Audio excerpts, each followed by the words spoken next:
Hello and welcome. We are on an adventure today. We are going to be doing an adventure today, a Yubi's adventure, you might say. We're going to be playing Sentima, Sundered Wilds today, which is a brand new system that's being kickstarted by the good people at Yubi's Adventure. You're going to go ahead and notice their website pop up in the scroller down at the bottom right corner of the screen. I think I pointed in the right direction. Probably I don't know. If you just there. point vaguely down, they'll figure it out. That's what I always do. Yeah, okay, that makes sense. I believe in them. General downward direction. They'll figure it out. They're looking at a screen. There's stuff on the screen. That'll be one of the things that is on the screen. And the good people at Yubi's actually reached out to us to see if we would go ahead and play some episodes of them. So we've got some lovely episodes coming up. Starting with this one right here, which is kind of known as the Trouble at the Acheron Outpost, sort of an introduction adventure, sort of so that we can all learn kind of how their system works. Don't worry, I have a brief idea about how it works, but we're going to be learning together. We're all going to be learning, and you all can be learning along with us at home. And if what you see seems interesting and exciting and kind of a different but exciting take on how a role-playing game works, I want you to pop on over to their website, give it a chance. They're kickstarting it. They've got playtest packets. They've got intro adventures, and I think it's going to be an awful lot of fun. So it's super different. I'm excited. Yeah. It's a super different system. It's very different. It's so creative. Yeah, they came up with a really great idea about it. It's kind of a survival crafting, RPG survival crafting game. RGB survival. RGBY survival, because there's 4 elemental colors, good sir. That's fair. Yeah. Why you forget about yellow? Yellow is very important. It's okay. That's not true. I could make purple without yellow. Ouch. That's so Purple rude. is the best color. Wow. Okay. Wow. We've got. First of all, tensions are running high, and we I've should heard- move on. I've heard of color wars, but oh my goodness, This is ridiculous. the elemental powers have clashed once again, which is unfortunately a very common occurrence in the world of Sentima. Great segue. Good. Island. Dude, solid. Fantastic transmission. Give a round of Five applause. stars. That was great. This is like Thank almost you. like Thank it's you. planned. Thank you. I know they'll say something along those lines. That's crazy. And then that's my segue. It's perfect. Islands floating through the sky, buoyed by the powerful elemental winds, of which there are 4 elements, each of which has its own associated color. We might notice those colors in these borders around our camera veins and also in the little label signs. There are 4 of them: red, green, blue, yellow. Each of them has their own associations. We've got little cheat sheets that'll pop up on our scrollers on the side there once something interesting starts happening. That'll kind of give you an idea about how those are supposed to work. But in the meantime, one thing in particular that's going to kind of stand out a bit is that well, the world of Sentima, when the world exploded and threw those islands up into the sky, well, there wasn't much left. There wasn't much left of the creatures and life that lived on the world. But I take offense at that. those creatures that survived learned to harness the power of the elements, grow up, become sentient, build civilization, and they were mostly all bugs, as well as some plants and corals. Corals an animal, Coral's isn't it? like a Also, aren't It's corals it's like technically super alive. delicate? Like, what happened And here? cool and fun and handsome. Okay, like come on. and Right. by the strictest biological definition, alive. Yes, That's true.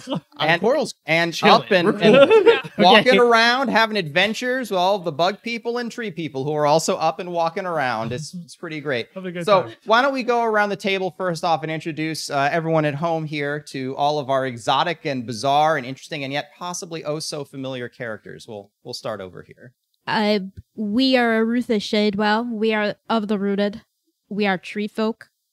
We live for the earth, and the earth lives for us. And we enjoy cooking, because cooking is the way to a full trunk, which is the road to all happiness. Man, we get an introduction to a character and some philosophy rolled right in there. Powered by the green energy of the Super tree green. folk. Super green. Super green energy. The tribe of the tree folk explore Sentima. I eat those when I go to Panda Express. Super green. Yeah, super They have greens. kale at Panda Express? Oh, super greens. They Yeah, have, kale. they have a thing that's called super greens that you can just get that as part of your order. All right. Please donate cool. me. Thanks, Right. Yubi. Well, moving on. I am Carvey. I'm a coral being. I've stepped out of the water. I'm here to cook also and make just really delicious meals. So do you actually like have articulate limbs, or do you just a shape that kind of He is like like a humanoid. He's a humanoid being that's got legs and arms and a rough idea But of can a they face. move though? It Or you moves. just like, Oh, you're just like doing one of these. no, it's crunching every time he does move. He's moving. Moving no, and the coral grooving. skeletons, man. It's actually the only creature really that's still around that has like an endoskeleton. I guess that's Mhm. true. Yeah. Technically got that, I suppose. What? Ooh. Excuse me, my first drop. For Jen with the always wonderful costume. Thank you so much. We work hard. Nate Smack 1995. So that's gonna be 2. Oh my god, 2. Yeah, 2 Whoa. hero points for Jen. Go ahead and pull those out. So fancy. From 0 to hero That's gonna points. have Thanks. That's going to have a pretty interesting effect, actually, as we talk about what Sentima's, how Sentima's dice system is going to work. But let's go finish our character introductions first. Well, I'm just a big old red boy named Gestal. A fantastic fisherman. You might know about that time I threw dynamite in the lake and got all the fish in one go. That was me. Yeah. Yep, our resident. You're a wasp. Our Let's not wasp. forget A about wasp. that. He's an evil, vile, angry wasp that soothes the pain in his soul with explosions. Exactly. That does seem fitting for a wasp, I suppose. Powered by the red energy, Boreas, aggression, anger. Wasps make horrendous, terrible raiders, but people put up with them because you don't want them raiding you. You could run, but you can't hive. Onward. Well, I am a little scarab beetle from the yellow variety, which is a very legitimate and a very good color, I might add. But no, I'm a little scarab. I'm interested in learning about the world around me. I have all scarabs actually. I have a society in which we live in, and we have like motorbikes and aircraft, and you guys, I'm sure like. Do you have any fishing. of those with you? Just I curious. could make one. Okay. How long do we have? Because let's go. I will make one for Let's sure. do it. Let's do it. Yeah. God, scarabs are Um, so cool. So mostly we're in a very civilized version of this world. Apparently, that's what we. You're here knowledge hanging out with on. these savages. is Yeah, a what you're little saying. bit. That's Yeah. a little bit what's happening here. Excuse me, you're certainly not the only one here with access to culture. Where there is culture and civilization, you will find there is trade, there is commerce, and there is me, a fine four-legged, four-armed, upright catechist merchant making his way through the blue winds here. Saul Sakahad, Saul Stickporium. Any tools you need to build that civilization, we got you covered. And Saul Sakahad, also partnering along with his scarab friend. A Kadena, also known as a Daddy Longlegs. So he's got those legs. Very good. long like- boy, very Yes. long, very tall. It's a self-insert. Fit really well. Well, the 5 of you, disparate though you are, coming from all these different tribes, even in fact possessed of all of the varieties of the 4 elements, have managed to come together and have frequently worked together successfully as a group of sort of, I don't want to say mercenaries. You fix things. You fix more things than you break. And sometimes you don't though. But it's in this particular instance, you've been hired by the lead researcher, chief scientist of the Acheron outpost. Because it seems that they've been sending some scouts into the caves underneath the outpost, and the scouts have gone missing. And not wanting to, not exactly having a large cadre of scouts on hand, they've tasked you and hired you specifically to go find the scouts and bring them back. The lead researcher is a spider who seems to be a very, what would you say, distinguished, calm, and yet brilliant, running a spectacular operation. Acheron Outpost, when you arrived, actually is completely walled and built, separated from the caves beneath it. The island that you're on is actually a honeycombed hive that has been built by the tribe of ore crusher beetles that lived here. And the purpose of the outpost, and you may find this, well, probably maybe not so interesting, but is to see if it's possible through harvesting the core of blue energy in this place to artificially create core stone. Core stone being the miraculous substance that causes islands to fly in the sky, and is also how you make your airships. You have to pull a little chunk out of your island, a chunk of the stuff that makes the island stay in the sky, and put it inside a ship. And so you can't do that too much, but if you could artificially create it, it would be phenomenally world-changing. That seems dangerous. Well, you know, there are some people that feel that way. But approaching the outpost seems to be functioning perfectly fine with the humming thrum of the machines siphoning energy from inside. But the gates that lead to the caverns below are opened for you to go out and find the scouts. The scouts were originally dispatched here to find a source of rare blue crystal in the mines. So from there on out, we might be able to go and discover where they could have gotten to. Bobby Stickporium hero points 2 yet again. That's what we like to see. Hero sticks for the Stickporium. Thank you. Well, here we are. You find yourself at a section which has been dubbed on your maps known as the Frond Crossroads. This is a sort of a commonly traveled area, kind of just below the surface of where the outpost stands. Most of this is underground. It's safer that way. The elemental storms that sweep through the skies regularly would damage buildings that weren't properly sheltered. But even deep underground, the caverns continue in a maze of tunnels spreading off underground. And you find yourself in the last known place where the scouts were expected to have been. Perhaps here you might be able to find some sign of them where they went. Maybe you could try searching for the signs of the ore that they were looking for, or maybe just look around or whatever else you feel like doing. I'm hungry. Can we cook? We just got here. We haven't even gotten to looking yet. I said it's artificial core stone thing. Seems like an interesting business, but you know, there's a lot to be had in core stone mining. A lot of tools necessary, a lot of mining sticks, a lot of support sticks, a lot of structural sticks and door sticks. It's good business. Do you think they blew themselves up? No, that's my job. Oh. I'd be able to tell if there were any scorch marks around here. I ain't seen nothing so far. To be fair, you haven't really looked around very much. Ah. Exactly. We did just get here, after all.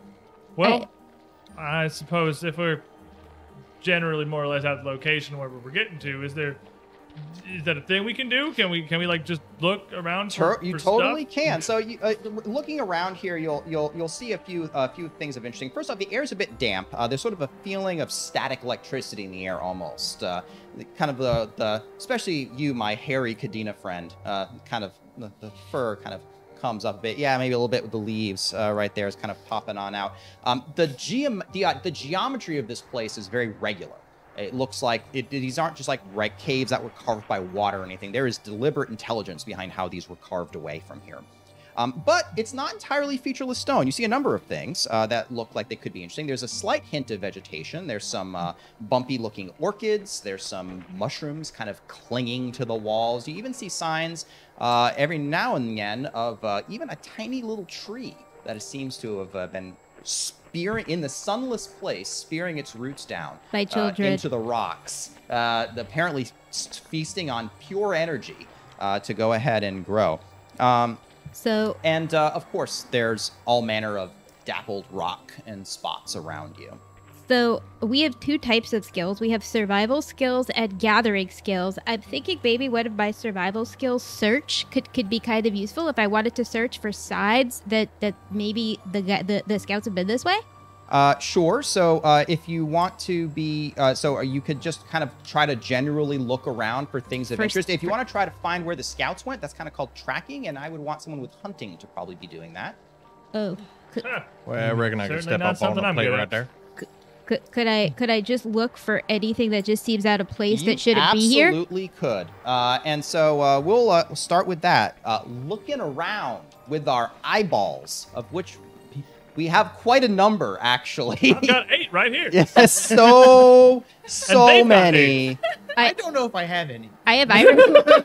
You bump into things a Sometimes they have a lot. little bit of tremor sense, and his little leg sticks just kind of feeling through the ground. Yeah, I like feel vibrations, kind of like Daredevil style. He's picking up the vibes of the cave, really. I have So- irises. So we'll just kind of sweep around the table. All of you kind of tell me what you want to do to try to figure out where to go. Just look for things of interesting. Maybe hunt down where the ore went to. Look for traces of the scouts, or anything else that occurs to you. If you want to be kind of examine or maybe gather some of the ingredients here, certainly could be something useful here to go and expand your repertoire, or at least just in case you might need it. So, start with you.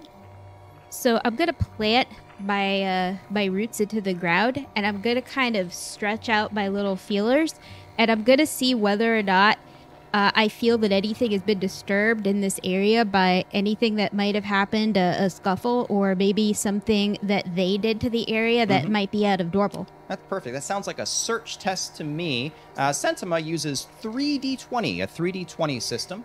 We're going to roll 3d20s every time there's a target number that we each have to get. In this case, it's going to be target number 10. It's not too terribly difficult to look around here. It's spacious, not very overgrown or anything like that. So you tell me how many dice went over 10.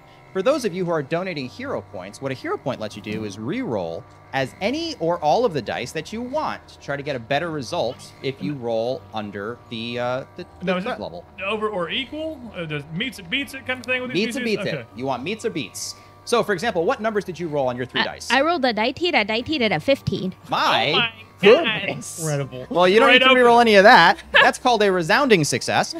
So I was hoping to describe how actions cost stamina. Everyone's going to have 20 stamina points. Every action you take is going to cost stamina, -1 for every success you get on a die. So with that resounding success, 3 successes, it actually costs 0 stamina. Arutha is not at all fatigued with her rooty searching It's what ability I that do. you do. Yes, indeed. You're going to look around. You're able to find what on the wall of the cave, specifically with your rooted senses. You actually find a pheromone mark that looks like it was put there by one of the scouts. You don't have to touch it. You can definitely get close enough. In fact, as you approach it, you kind of stop because you notice that this marker on the wall seems to have been clawed or scraped at very aggressively. It seems that whatever was in this cave did not like this scent. But looking at it, you can tell the scouts probably left it here. And there's actually a trail of them. And they indicate some directions. And they also, you find some that indicate danger. And you don't think that it's necessarily like a deliberate warning. This is like just an alarm signal that was put out. And it's pretty alarming. It looks like that they're... That's what it's supposed to do. Good work. Was supposed to do, That's what exactly. That's the point of it. But you will notice that these fissures, these are placed near tiny cracks in the ground and walls, which as you look a bit closer, aren't just like little cracks, like they're fissures. They go deep. They're very, very thin. You couldn't like even trip on them, but these fissures are cracks that shoot far, far out of sight into the walls and floors. And there's a little crackle of electricity around them, but you don't feel like any like threat, but the scouts certainly seem to think it was a problem. We don't necessarily understand how, like, you guys that have, like, circulatory systems work on these whole sense things, but they seem to think that this was bad and that they didn't like the energy of this place. And even though I can't really feel with them, I definitely feel for them. I feel for them all day long. You know what I mean? Can't say I do entirely, but I understand the sentiment. What's Carvey going to be doing? Carvey understood fully. Carvey truly can't do too much in this circumstance, so Carvey's gonna move deeper into the cave and just kind of wait to see if anything tries coming out, or like he kind of wants to be the first line of defense in up. case anything happens. Squaring He's gonna up just out square there. up, like he's just gonna extend his arms out and just kind of be like, just I'm ready. break up. Yeah, like With he's his gonna be there. rough, rocky body right in harm's way because the dangers come up. I like that about you, kid. You're a good stick. Thank you. I'm not a Staring. stick, but thank you. Staring into the darkness. What about you? What are we going to do with our good friend Gestal? So you said you wanted hunting for tracking where they might have gone. Yes. Well, I just happen to be an expert at hunting. I do believe I'm gonna take that little routine right there and see what I can do. Alrighty. And this is where our different gear and skill points come into play, as I have 2 points in hunting. 2 points in hunting between your tools and your skills. Mm-hmm. Perfect. So you're going to add +2 to all these rolls. Your difficulty level is also going to be 10. And that's going to be 2 successes and a 5. 2 successes and a 5. Okay, so that's going to be 2 successes, so it's going to cost you 1 stamina. So tick off one of your staminas. Going to 0 stamina is bad, by the way. That means you faint. So don't do that. But You ever look at footprints so hard you pass out? Every day. That was my cousin Eddie once. that's, you know, if you've been, say, doing something crazy, like, I don't know, playing Zelda till 5 in the morning. And Hey, man. What are you trying to say? Hey, Just personal now? little bleary we're eye. gonna go there? We're gonna go there? This was a safe space. No judgment, no judgment. I just thought it was I'm feeling a little bit of judgment. an example you might understand. You know who wouldn't do that to me? Zelda. Okay, yeah, I know who you root for now. Alrighty, so you actually find some tracks. They're very light. It looks like the scouts were going out of their way to avoid notice as they moved through these tunnels. And the tracks will lead to a dark entrance, and you can actually detect the scent of blood in the air, where it looks like they may have something may have run afoul of them, but you don't see any signs of anything that they may have fought or anything like that. Moving over to Mimi, what will you be doing? I'm going to more so be. I'm very interested about this technology that they're talking about down here. I really think that this would really revolutionize the entire society of my hometown. Actually, it's more of a city, but I call it a hometown just because I think it's really cute. Well, sweet. So I'm going to try and a little bit study like the entire surroundings of more. I guess there's not that much technology in the caves themselves. Not really, no. Although they were asking for that ore. They sent scouts down here for the ore, which Yeah. was apparently important to their research. So that might be an avenue if you want to try And to this look is for that. not actual core stone ore down here for, because they're trying to make artificial core stone ore. Correct. So they're looking for some other unknown mystery ore. Correct. Yeah. Okay. So I'm going to search. I was hoping to search generally around for either the ore or kind of look into the cracks, because those sound kind I of gotcha. interesting. So, not going to be searched. You're actually, because you're looking specifically for this type of ore. We're going to be using metalworking. What you got for metalworking? +1. +1, perfect. So go ahead and roll your 3 dice for the +1. Okie dokie. A 19, a 15, and a 17. Well- +1. God dang. A 20, an 18, and a 16. All right. Well, 3 successes, resounding success. So most of what you find is sort of this this dark grayish ore with a little yellow specks in it. Fairly low quality. Certainly could be useful for something, but as you follow the trails, it actually there's quite a variety in it. But as you follow these trails, you're actually able to easily tell which tunnels have crystallized ore and which just kind of has normal ore. And you're able to find an incredibly large vein of this stuff. It's fascinating. It glows blue. It's iridescent, vibrant blue, but it's almost like a little horrifying to look at it because it doesn't really behave the way that metal ore does. It's almost like leaking this blue energy. It's almost weeping out of the stone. But you do see it, and you do find a very plentiful vein of this ore.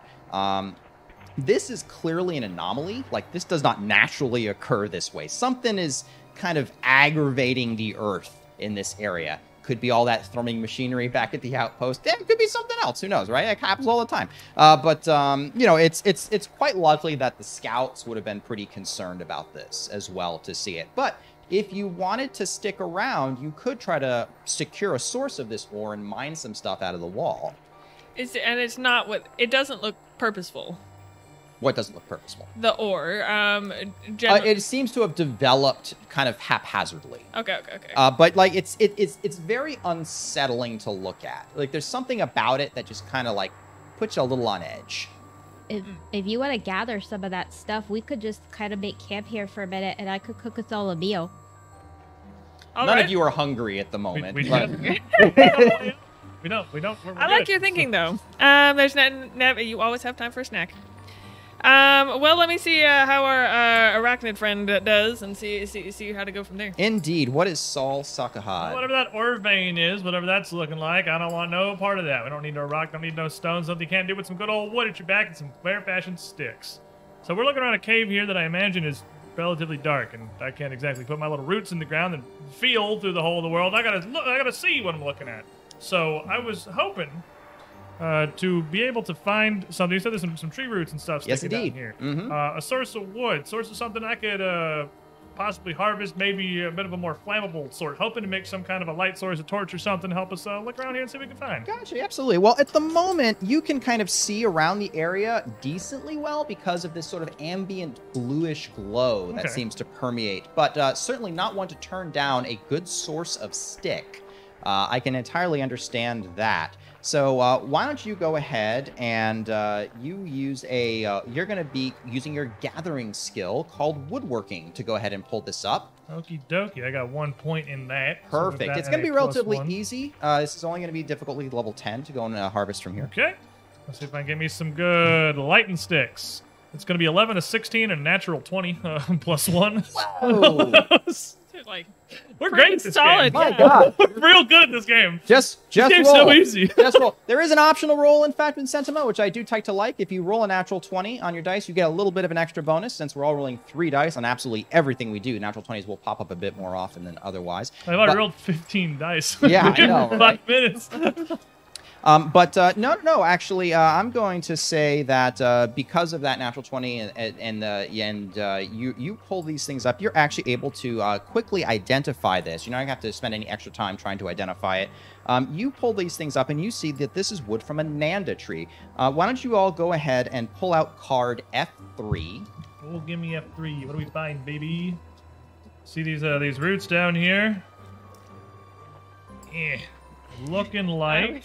That's why you gave it to me. Yeah, I was like, good luck, idiot. Go and suffer. I know. Nanda tree here. All right. So we got this here tag system with a bunch of interesting. And usable let's talk stuff. about tags. So Yeah. the tags on this card are going to have all of the different properties of this item, which kind of lets you give you hints as to what you want to do with it. So the Nanda tree, of course, is going to be blue, like most everything else in this current cavern. So anything elemental-wise, we'll use that. UGT Watcher. Things are going too good for the heroes. 1 villain point Oh and my gains for the God. party. The villain point. You just Look gonna make us reroll? At this man. Villain point. How Yeah, the villain maybe point's gonna work. You don't roll anything.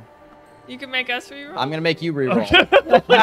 That's really Can I buy you up? Can we counter? I feel that Oh, would... no, here's this. Is I fair. feel like that would destroy the You spirit. reroll it? No, I reroll it. The spirit of the villain point. Introduce You part make us re-roll. We can save a roll with the hero point, so we can keep one. Oh, that seems like a decent build. Because We can lock that's in much one or more two. value out of yours versus ours. Yeah, that works for me. Yeah, that works for me. I have a question. Is the Nanda tree going to be is it going to be a discovery?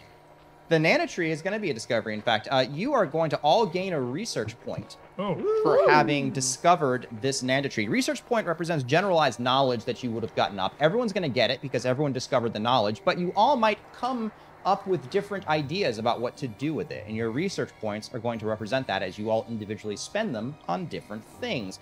Also, what you could do is if you had any kind of questions about the world or areas of your expertise, and you just wanted to basically be like, what do I know about X? In other systems, you might have something like a knowledge check where you would roll it to see if you manage to do it.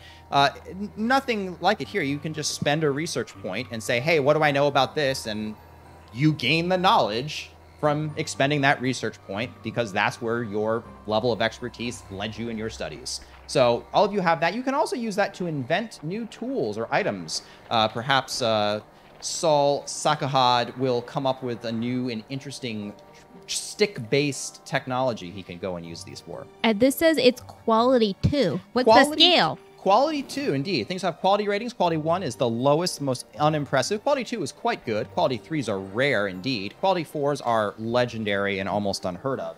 Quality 2, though, is quite good. You also notice the tags wood, which is why you needed wood cutting to pick it up. That's what I'm looking for. That's exactly what I want. Exactly. Resistant means that if you're going to craft things with it, it works particularly good for if it has something with requires strong structural support. And camouflaging. Apparently this stuff kind of blends in with its surroundings pretty decently. Maybe you'll come up with something interesting to use that for. Okay, interesting. Well, I'm gonna find this source this out here, just kind of direct everyone else to it. Find source of any kind of stick you may need. But I guess so. How does this work? We going another round here, or is that's? Well, you've all taken your turns. When you come back to confer, you think that between all of you finding the tracks, finding which direction the ore is in, and actually just looking around and discovering the pheromone trails, that you have enough to progress to go and continue tracking the scouts in the direction that they went to. But there are still many resources around here that you could go and use. In fact, the Nanda trees, which you were able to harvest, you have secured a sufficient enough source of them that if you wanted to start, just all of you could fill your pockets with Nanda tree sticks, or you could gather other things, or maybe even craft some tools if you wanted to. But if you feel like you're in a hurry, you can certainly pop on out. Nothing stop holding you back. Is there any fauna or plant in here? Like maybe an herb? There's definitely some plants. There's a Nanda tree. See? Okay, this is a great start.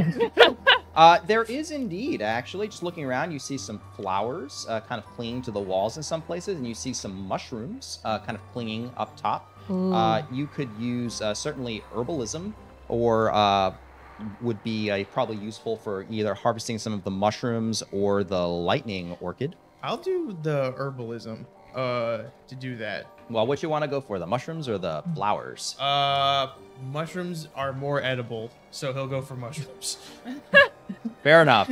All right. My turn to roll dice. He like uncracks himself in. Like no goes right up to it. Vile creature has sprung upon you from the darkness. He goes, "We are safe." And looks over to the wall. Okay. I have +2 actually from my stuff, so it's a 15, a 16, and a 12. Well, you are baned, 11, but it doesn't sound like we missed any of them by 1 because it was just difficulty level 10. So the bane will persist, waiting over your head. But no stamina. You managed to go and collect this stuff. Well done. No stamina lost there, and you collect a number of sponge cups. These are some sort of blue mushroom. Its traits, though, are still a mystery to you. You might have to go ahead and do some investigating. You could use your herbalism again if you want to figure it out, or if anyone has research, you could use research to try to figure it out. Oh? Okay. Go ahead. No, sorry. Do these things take, like, bag slots? If you want to carry a sufficient amount of them, yes. Each one will Okay. take a bag slot. So you all might notice you can all carry, you have your natural weapons, which are your buggy or tree or corally weapon, which is just, punching somebody. And you can carry 2 more slots, one of which you have a trusty weapon with you. You can carry 5 utility items, which would be tools to help you with your various tasks. And you have 5 bag items, which can carry ingredients you could use for crafting. Or they could also carry consumables, if any of you want to make potions or grenades. Yeah, if you want to make grenades, they would take up bag space. So I have an empty herb pouch. Could I put the mushroom in the pouch and that not take a bag space? Or I'm going to say that that empty herb pouch would be useful for if you wanted to make something that would use those plants. So if that would let you, if you wanted to craft a potion or a tincture or something like that, you wouldn't need to come up with a container for it. You already have one. I see what you're saying. Okay, it's like a to-go bag. Yes. I've got a little doggy bag I can carry. Okay, so I'll take one of the sponge cup. That's what you said? It's called the sponge cup. So I'll take one of those and I'll do I will do another herbalism check to see if I can figure out what it is. Go right ahead. What it be? It's a mushroom. This is going to be difficulty 11. So roll above an 11. You need 11 or higher. Sweet.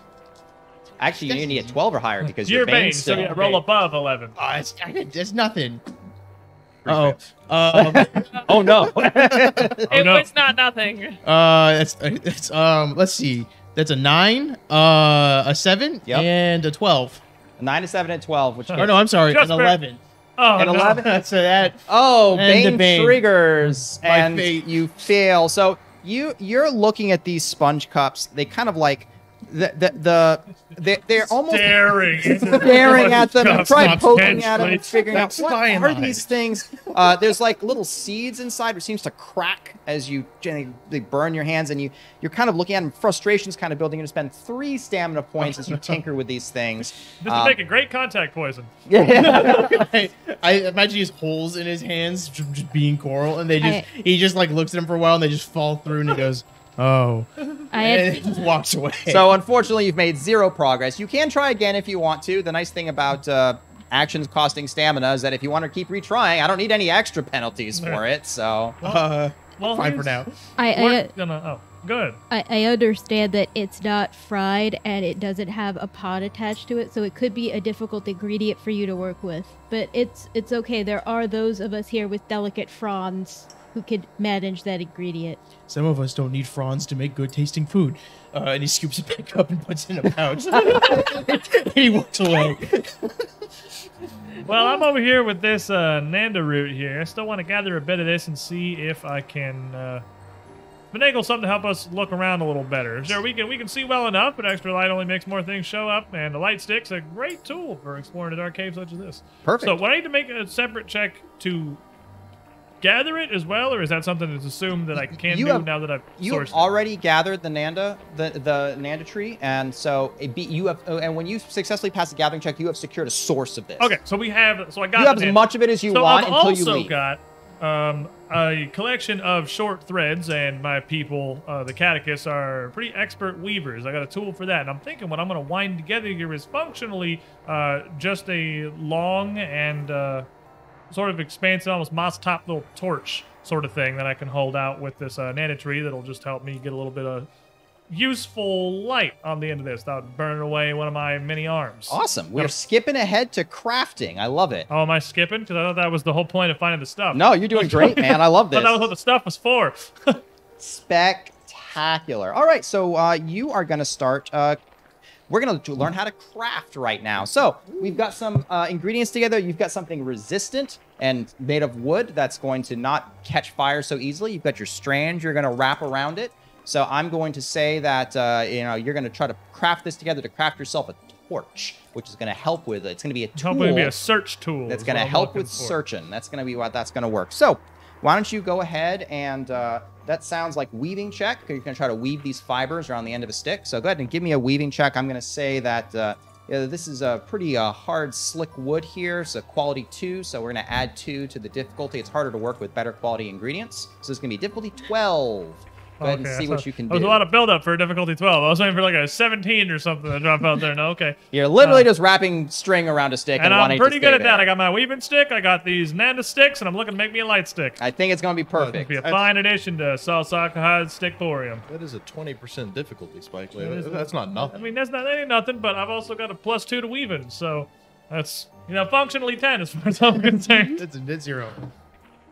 Well, that's an interesting one. I got, I'm debating if I want a hero point. I got hero points. Let's throw it in here. I'll throw it in. I'll re-roll this 8 and this 3 here.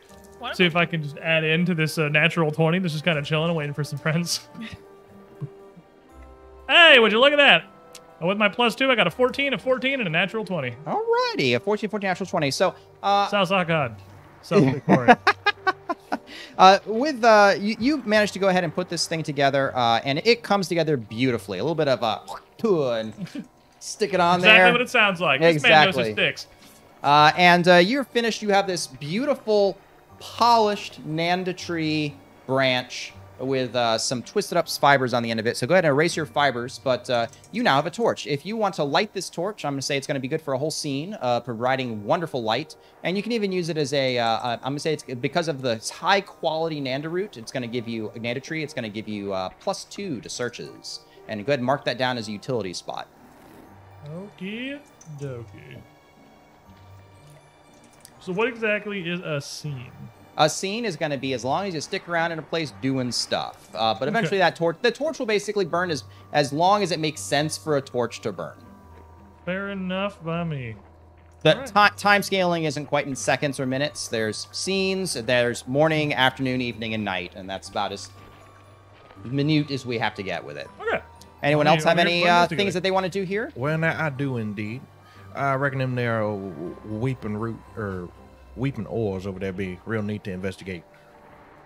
So I'm going to head on over there and start tinking away with a chisel and a hammer, seeing what I can do. See if you can pull some of that ore out. Well, you found that fancy crystal. You want the fancy blue shiny crystal ore, or do you want the much less impressive looking? I want the fancy stuff. You want the fancy stuff? All right, go ahead and crying crystals. Go ahead and check it out. It's only gonna be difficulty 10. See if you can knock some out of the wall there.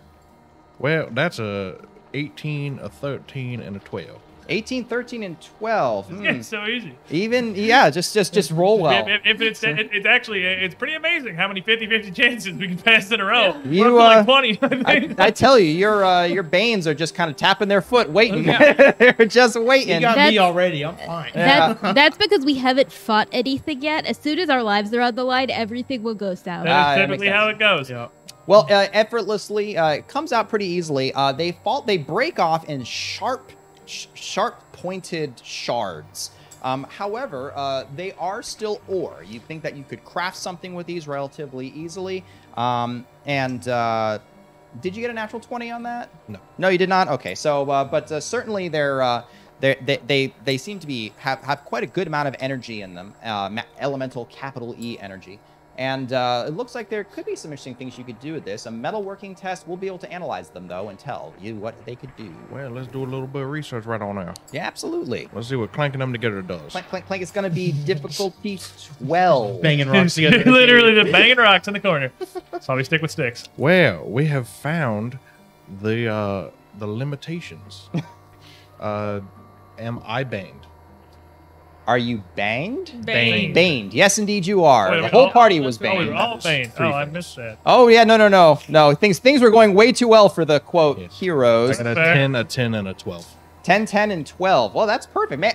UGT Watcher getting maximum mileage with that Bane. Well done, sir. -2. You're going to lose 3 stamina for that, as you're kind of cut yourself a bit on these sharp things. And also, there just seems to be this aura of unease around this pile of stone. Like, you're a little twitchy, you're a little on edge, just being around them. So when you try to examine these things and pick them up, it's almost hard to concentrate, and you feel your mind just kind of clouding, just working with these things. But you've made quite an impressive pile of them that you've knocked out of the wall. So anyone who wants to pick any up of the mystery rock, feel free.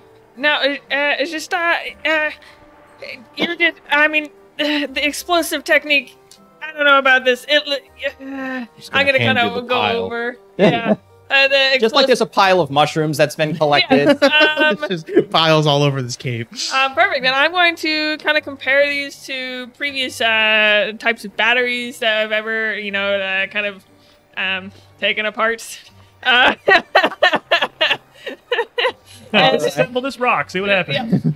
Just comparing them to like previous ones. There's always a little bit of danger in any good research. Well, you go ahead and give me that metalworking test. I think good research is very explicitly the opposite of that. Oh, did you want to use research? No. Okay. I mean, either way, it is the same. Okay, well, we've got a 18, 13, and a 7, and it's only +1. So. All right, perfect. So your Bane won't affect any of that. So 2 successes. You're going to spend 1 stamina point as this weird aura around you. You've managed to kind of wears away at you, but you managed to discover and find all the sorts of crystallized ore. Everyone's going to get another research point for having discovered that. That's going to be card F5.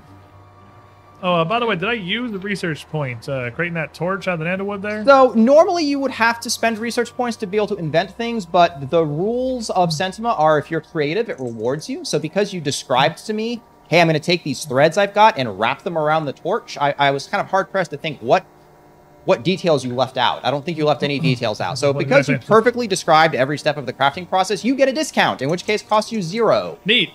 I like discounts. So if I go ahead and Find discounts at South perfectly South explain how to Aquarium. build a gun, I just get a gun. Well, I mean, you have to have all the ingredients, and you have to pass the crafting check to make the sub-ingredients, and then you have to pass the engineering check to put them all together. But I mean, Okay, yeah, help me with that theoretically, no research points to be spent. Fair enough. Boom.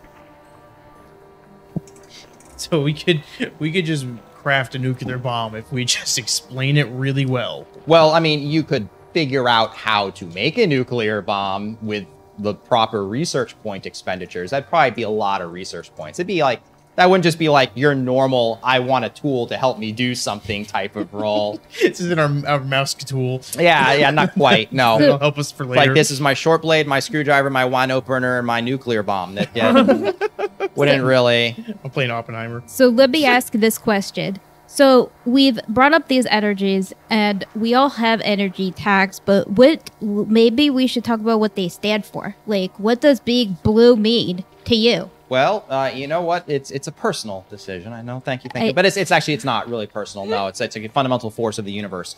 So it's the opposite of a personal decision. But essentially, if we've got the 4 elements. Red is aggression. Red is direct access ferocity. Blue is more cerebral.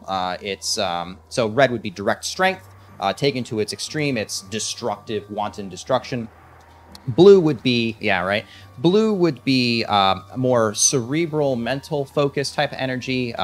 Taken to its extremes, it can develop into paranoia and Fear infighting. rocks. Fear, exactly. And yellow energy is very sort of enlightening type of energy. It inspires organization, cooperation, civilizations, but taken to its extremes, it's a complete disconnect from the physical world as you focus entirely on just what could be and live in the world of forms while your body rots away and turns to glass, maybe. And then lastly, green energy is the energy of growth and life, living energy.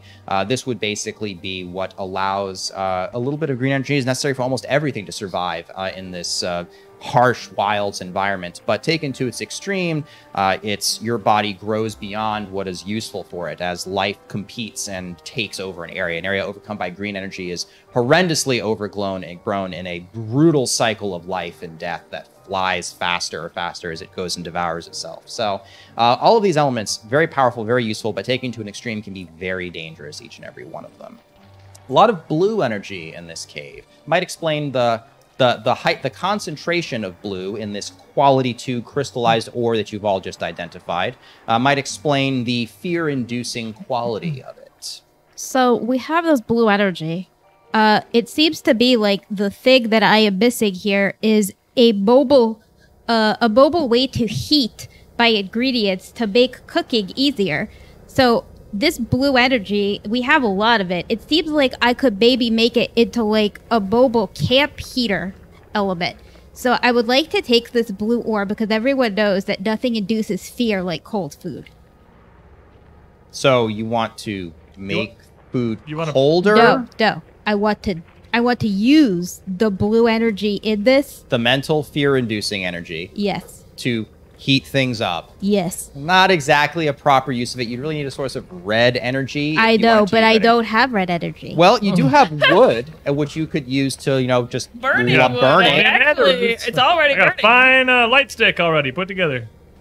I'm sure you can make plenty more. You can get a bunch of scraps of this to heat to some kind of element for you. I've got this wood, but it feels weird cooking with my cousin, but I guess I will make an exception. So I'm going to try to craft something too. I'm going to take the dander root, and I'm going to combine it with the ingredients that my pet rock kind of carries with him. My pet rock, He has a rock ingredient with him. Yes, I know. I'm going to use it to create sparks, to create some red cooking energy, and I'm going to use that to create some ash out of the cave that is around to create sparks and little flame thingies, and I'm going to use that to try to create some heat that I will then touch have the a stick. fire. I got a We torch. literally have a of making fire already. fire. It's pretty much. I did make a light stick. Have you seen the light stick? You can just top of it lights right up. It's great use. But is it hot? It's literally fire. It's about as hot as it gets. Ow. Okay. I mean, I haven't lit it up yet, but like it's. So I don't think lighting it's the difficulty. No.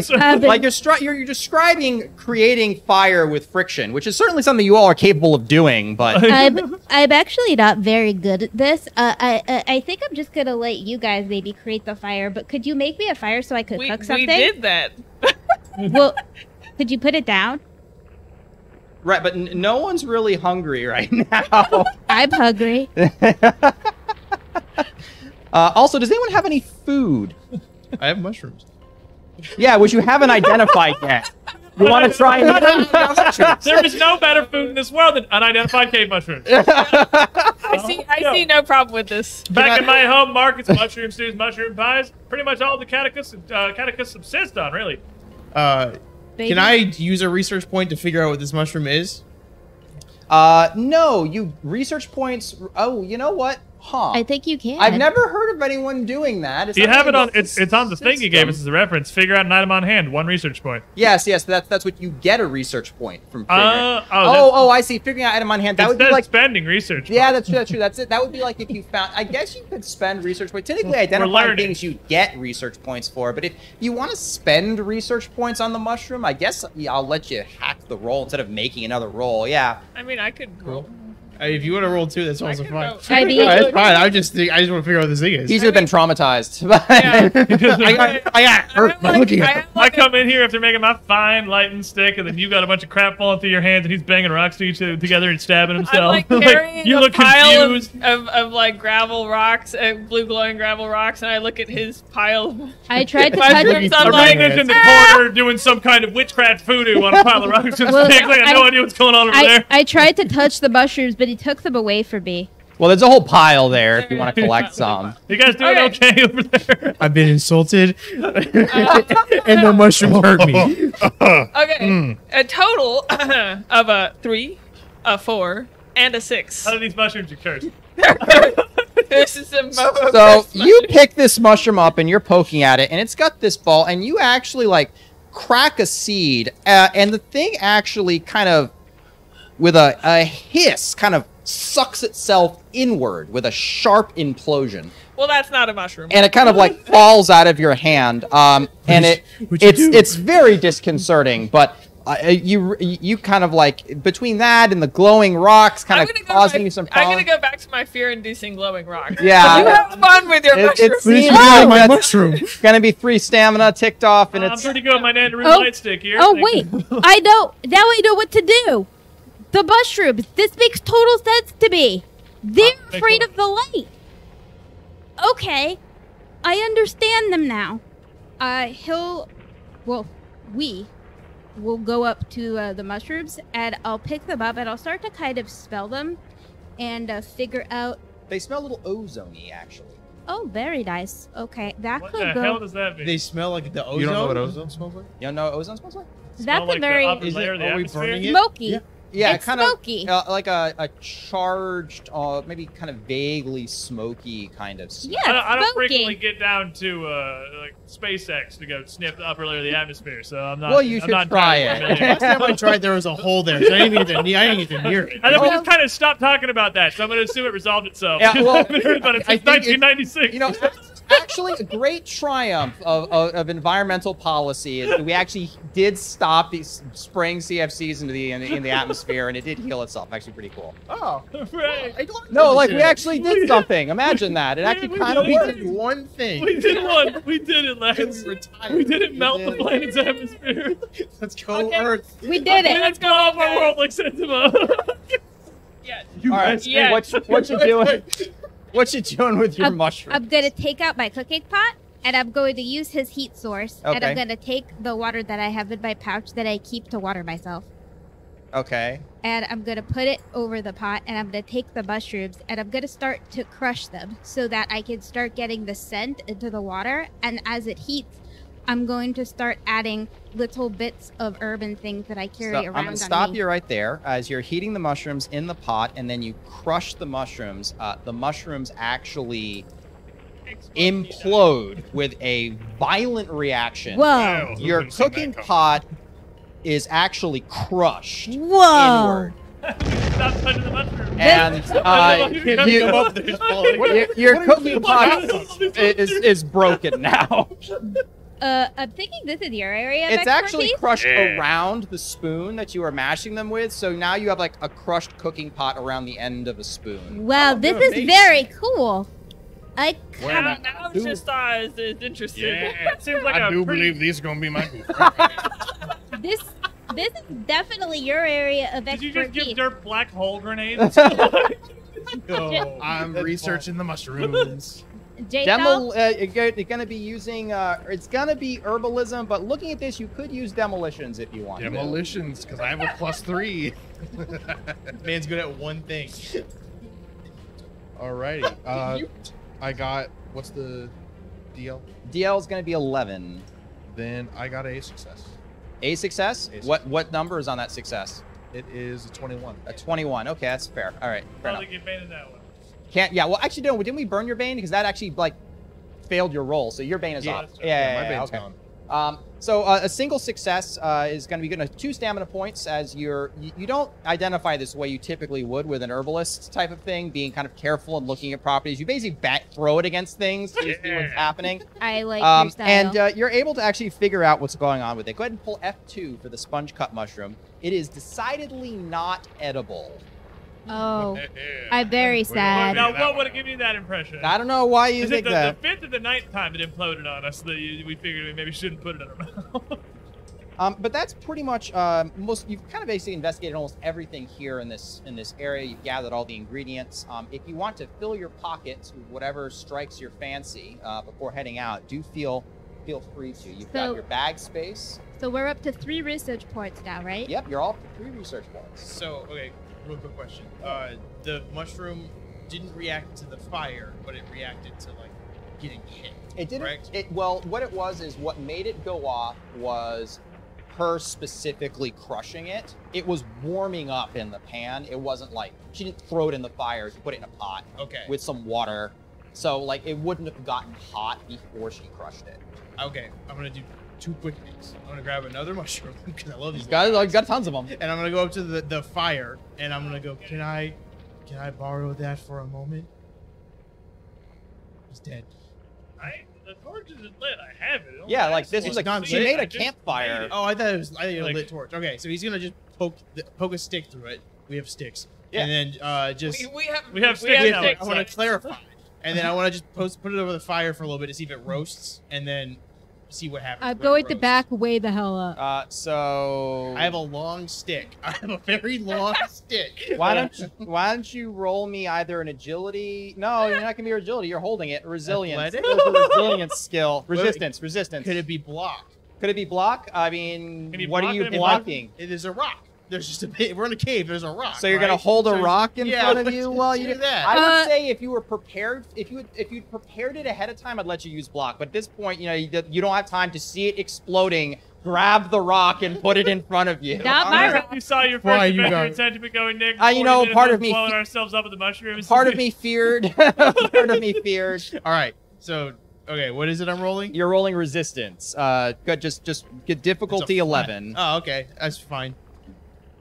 What's that? Okay, that's a 16, a 13, and a 5. 5. Okay, you're gonna lose a stamina point Didn't need it. as the thing kind of catches you. Really, what happens is it actually implodes on the stick, which blows the campfire, up into the air, and you get coated with embers. But you manage to avoid a serious burn. So he just turns around covered, just blackened. Little glowing bits all over the front of him. Yeah. Well, I'll take a little, my bridge, and I'll just kind of take the ash and gather it. It's a bag of dirt. If you're looking to make yourself a light stick, I got a much easier one I can put together to sell you. No, I needed to know, and I've learned and grown as a person and as friends. And he's gonna go for a group hug. I got 4 arms up here, one for each of you. Bring it in, lad. heading on out of this pod right here. Alrighty. I'm Moving gonna out. make a grenade. You want to make a grenade? Yeah. Sure. How you want to make a grenade? Well, these seem pretty simple. Bit Yeah. of concussive force, and they start. Yep. So I'm gonna take a stick. That's the sound it makes. Well, too. apparently a fire does it too. Well, yeah, but a simple throwing force will suffice. So taking some of these here nanda tree saplings, I want to essentially just make a stick grenade. Okay. Very So- simple. Yep. No, sounds good. So you can. How are you going to affix the mushroom to the end of the stick? I would assume that I could use saplings to like wrap it together because it doesn't need to last far or long. It needs to go out of my hand. So the problem is the nanda tree is actually not very flexible. It's very resistant. Ah, is if it you've maybe true? found a fiber type of ingredient, if that would help. But at the moment, you'll need to find something else that looks like it might work. The only thing looking around you can see is that there are those flowers, which seem to be on fibrous stems. You have to be able to grab some of them. But Then did anyone actually pick any of the flowers? I don't think anyone picked the flowers. We're yet. kinda I'll take a look at the flowers. We we've been blowing ourselves up with the mushrooms. Phenomenal, This by the mushroom's way. so fun. Why would I? Why would you Listen to the flowers? This is the game. This is the game right here. Blowing Then yourself I'll, up with mushrooms for I'll fun take and a look at those profit. flowers right there. real quick. Great. That's some herbalism, right? Herbalism. DC. It's 11. 10. Oh, sweet. That's cocked. It's on a 17, but it's cocked enough. I'm gonna re-roll it. I trust you. So 2 successes. 2 successes. Were 1 stamina point. You managed to gather a nice pile of these there. lightning orchid flowers. Seems like an appropriate name for them, but you're not really sure what they do. But they look like they might be a little fibery. And you want to make a DC 11 herbalism test to identify them. You certainly can. Oh, they look like the cousins of what are in my branches. I mean, maybe I could figure it out. They smell familiar. Any one of you can do it. Actually, if multiple people want to do, you can assist each other by Yeah, spending. assist? If anyone has ranks in herbalism, you I can, have 2 ranks. You can spend a stamina point per rank that you want to lend to whoever's making the primary test. Oh, that's very interesting. Could you lend me something? I can lend you. I'll lend you 2 herbalism. That is so Staminas. nice of you. I'm gonna cook you something lovely later. Thank Not you so sure with much. what pot, but there you go. I have more pot. Don't use the rock mushroom. bowl that we make from these imploding Yeah. grenades. Okay, that's gonna be a 16, a 13, and a 7 plus 2. I don't think that's gonna make too much of a difference. It shan't, no, but that's 2 successes. You only cost 1 stamina, and you're able to figure out the properties of the lightning orchid. That's F1, if you guys want to pull that card. It's going to be blue fiber, which is what you're going to need, and it's going to be conducting, which is interesting. That's why it's called that. Yep, it's got this sort of it seems to be able to pull the static in the air right through it. This could work for your mob. It's kind of fibrous, and it looks like it could implode on someone. Hopefully not me. So with the sponge cup and the nanda tree and this fibrous ingredient, you think with a simple weaving check you could tie them together to make yourself a stick grenade. Now, can I do one better? I don't know, can you? What you got? I'm thinking, make myself one of these here grenades and use an energy point to make it a 4-star grenade. Ah, the wasp power. The wasp demolitionist power to destroy all that is good in the world. You all start with an energy point. You can channel the energy. It's powerful Sentima, elemental winds, of which you have the red energy flowing through your evil waspy heart.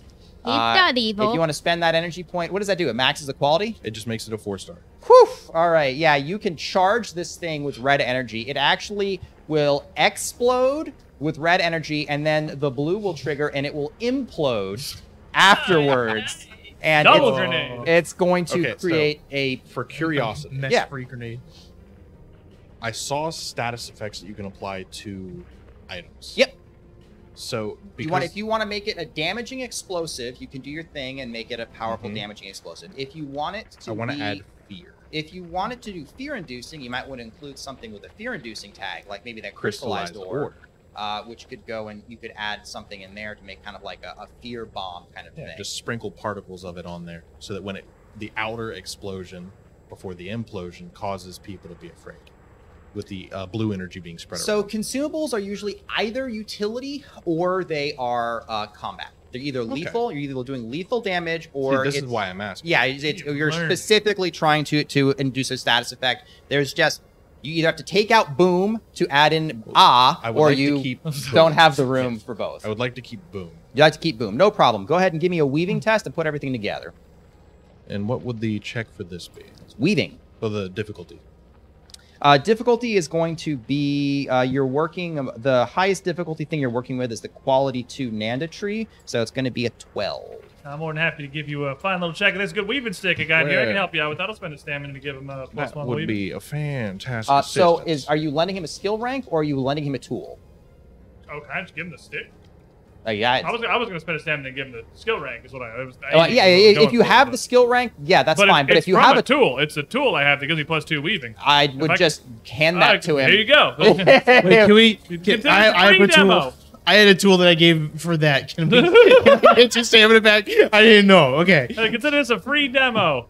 Saw Sakahad, saw stick Florian. Well, that right there's going to be 2 success. Wind out, successes. stick Perfect. to sticks. You have yourself a stick grenade. Yeah, 4-star stick grenade. Charged with the red elemental energy of the angriest species in Sentima. Anyone else want to do anything? Like a fine, nice fella to me. Yeah. Anyone else want to do anything before you head on out? I got my pockets pretty full of stuff here, so just to clarify, if we're grabbing some of this stuff and putting it in our bag, if I'm grabbing some of this Nanda tree here, some of this crystallized ore to use later, if I'm putting a bag space, that's just like I can use it one time to do something. I got like one, so I can take like multiple spots of something if I want a bunch. Okay. Correct. Yeah. Once you put stuff in your bag, that's like one recipe's use of the item. And there's no like law that says I can't just like throw it on the ground later if I find something else I'd rather be carrying, right? Like, you can totally drop it. In fact, the nice thing about it is there's no reason not to fill my bag up while we got stuff I can fill my bag I'm with. filling my bag up. Very little reason not to just fill your pockets worth of stuff, because you can always drop it later. And generally, because you're in a cave and not on a river, if you drop something later, you can just pick it back up again as long as you don't leave. Fair enough. Well, I'm good to go. I got a bunch of stuff. Got some fine sticks ready to be made. What slot would a grenade take? Grenade is going to take a bag space. Both ingredients and consumables take the same space. You don't have to send an action to draw it or anything. You just use it straight from the bag.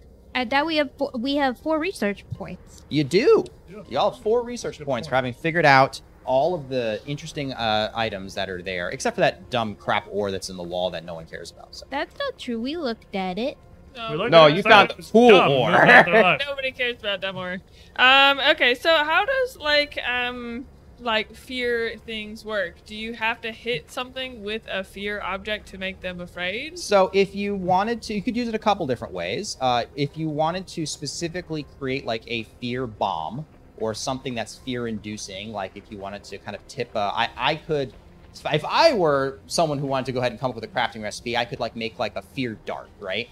Or a bow or something like that, where it wasn't really designed to do damage. It's kind of really more along designed to, like, when you hit somebody with it, it kind of lodges in them or fractures or scrambles their senses to kind of throw them off or something of that nature. Like, that would be a consumable utility, just kind of like making a grenade, but the goal would be, instead of to do damage, you would make a test to see if it worked, and it would be based off the quality of the ingredients inside the consumable. If I wanted to set a trap for my enemies, could I leave them soup with the blue energy in it, and they eat the soup, and now they're afraid? What pot do you keep the soup in? I have a You backup. pot's a mallet. I have a backup. Every good chef has his good pot and his just okay pot. I have lost my good pot, but my just okay pot is still in my trunk. That's wise words. That's why I bring stick, backup stick, and tertiary stick, just in case we need some more sticks for more purposes. Well, for the sake go of grab a being lot of cookies. thorough, I would For a like to good check time. out the ore that I forgot existed because there were so many things going. No, you're all gone. Shut up, we're leaving. I want Goodbye, everything. rocks. Goodbye, All right, Rock. we're looking for some scouts or something, huh? You are. Oh yeah, that's why we're here, right? And that's not just to mess Living around. beings. I'm here to mess around. All right. Well, between everyone, you've found more than enough to find the trail of where the scouts went. We'll follow we did the fear. objective immediately and then messed around for like 3 hours. I mean, you know what? That's the way you do things. You do your chores first, and then you can go play around and have fun. Efficiency. Perfect. Makes sense to me.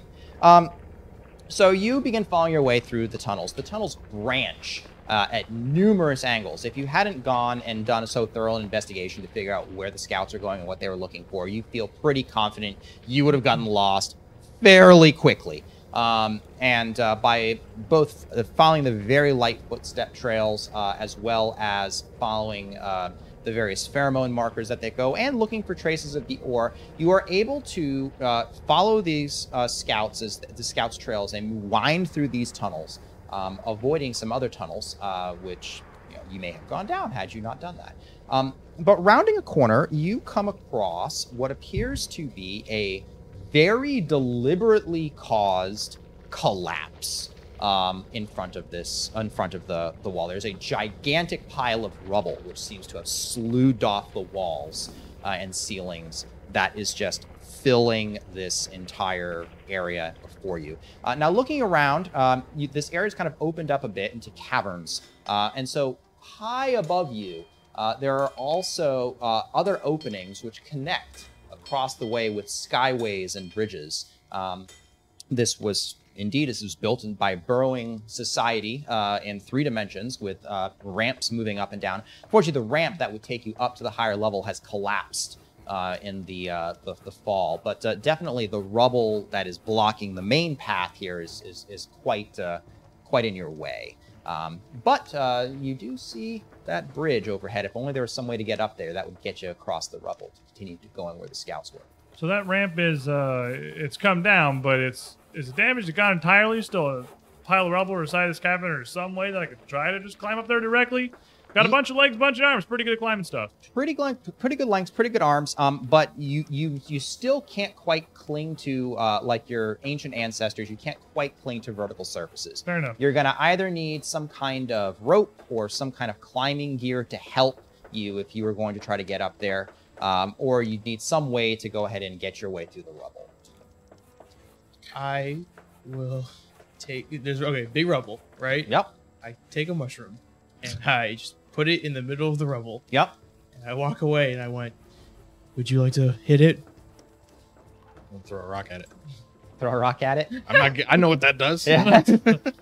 So these mushrooms, certainly they're they can definitely react violently, right? But it's not like stick of dynamite violently. It's pulling a cooking pot into a ball of tinfoil. It did. But It's like pressure cooker violence. after a few tries, you manage to link this thing with the rock, and it will kind of crack with an implosion. It'll yank some rubble out of the wall. But it looks like you're going to need something a bit more purposefully placed to be able to pull this down. Like someone who actually knew what they were doing around explosives could go and, instead of just like kind of putting it on the outside, maybe put it in some specific places to kind of create a collapse. That would definitely be an option. If only we had someone who was If capable. only you had someone that was capable. I don't know if you're interested in using your brand new elementally charged stick bomb to do it, or if you wanted to try to. There's still plenty of mushrooms in the area here, and I imagine you may have carried some in your pockets. You won't have to go harvest them again. Well, here's what I'm thinking.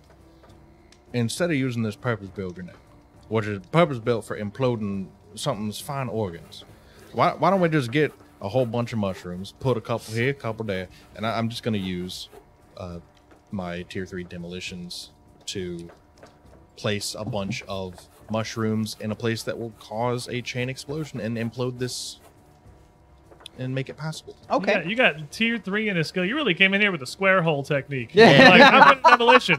This is a problem that can be solved with demolition. Exactly. Hey, look, there's people. Demolition. Hey, look, there's a wall. Demolition. I found some cool mushrooms. Demolition. I feel the same He's way the about one who gave me cooking. black hole grenades. That's Blame true. him. That is true. So yeah, but don't blame me. Yubi's wrote this. I didn't come up with this. No, it's you. No, it's totally so before you. you start throwing dice in the tray, you are just putting just the stuff that go boom. You're gonna need to go ahead and craft something of it to kind of make a proper demo charge. So you're gonna need a container, and you're probably gonna need some way of setting the thing off. Well, we've got some of this ore. I got a pretty good amount of this lightning orchid here. It seems like it's fairly conductive. I imagine I could weave together a bit of a lattice of this, connecting a bunch of these little mushroom bits together so we can set them all off at once. Then Make you a can nice arrange that how little you see fit. demolition charge. We can make us a big old ropey bomb stick. Put it on the front here. We're making deck cord. Pretty much. Yeah, that's basically what we're doing. Yeah. Well, we actually have a blessing that has come in for our waspy bomb friend from Pixel. Huh? Pixel. Sorry. Yeah, shouldn't.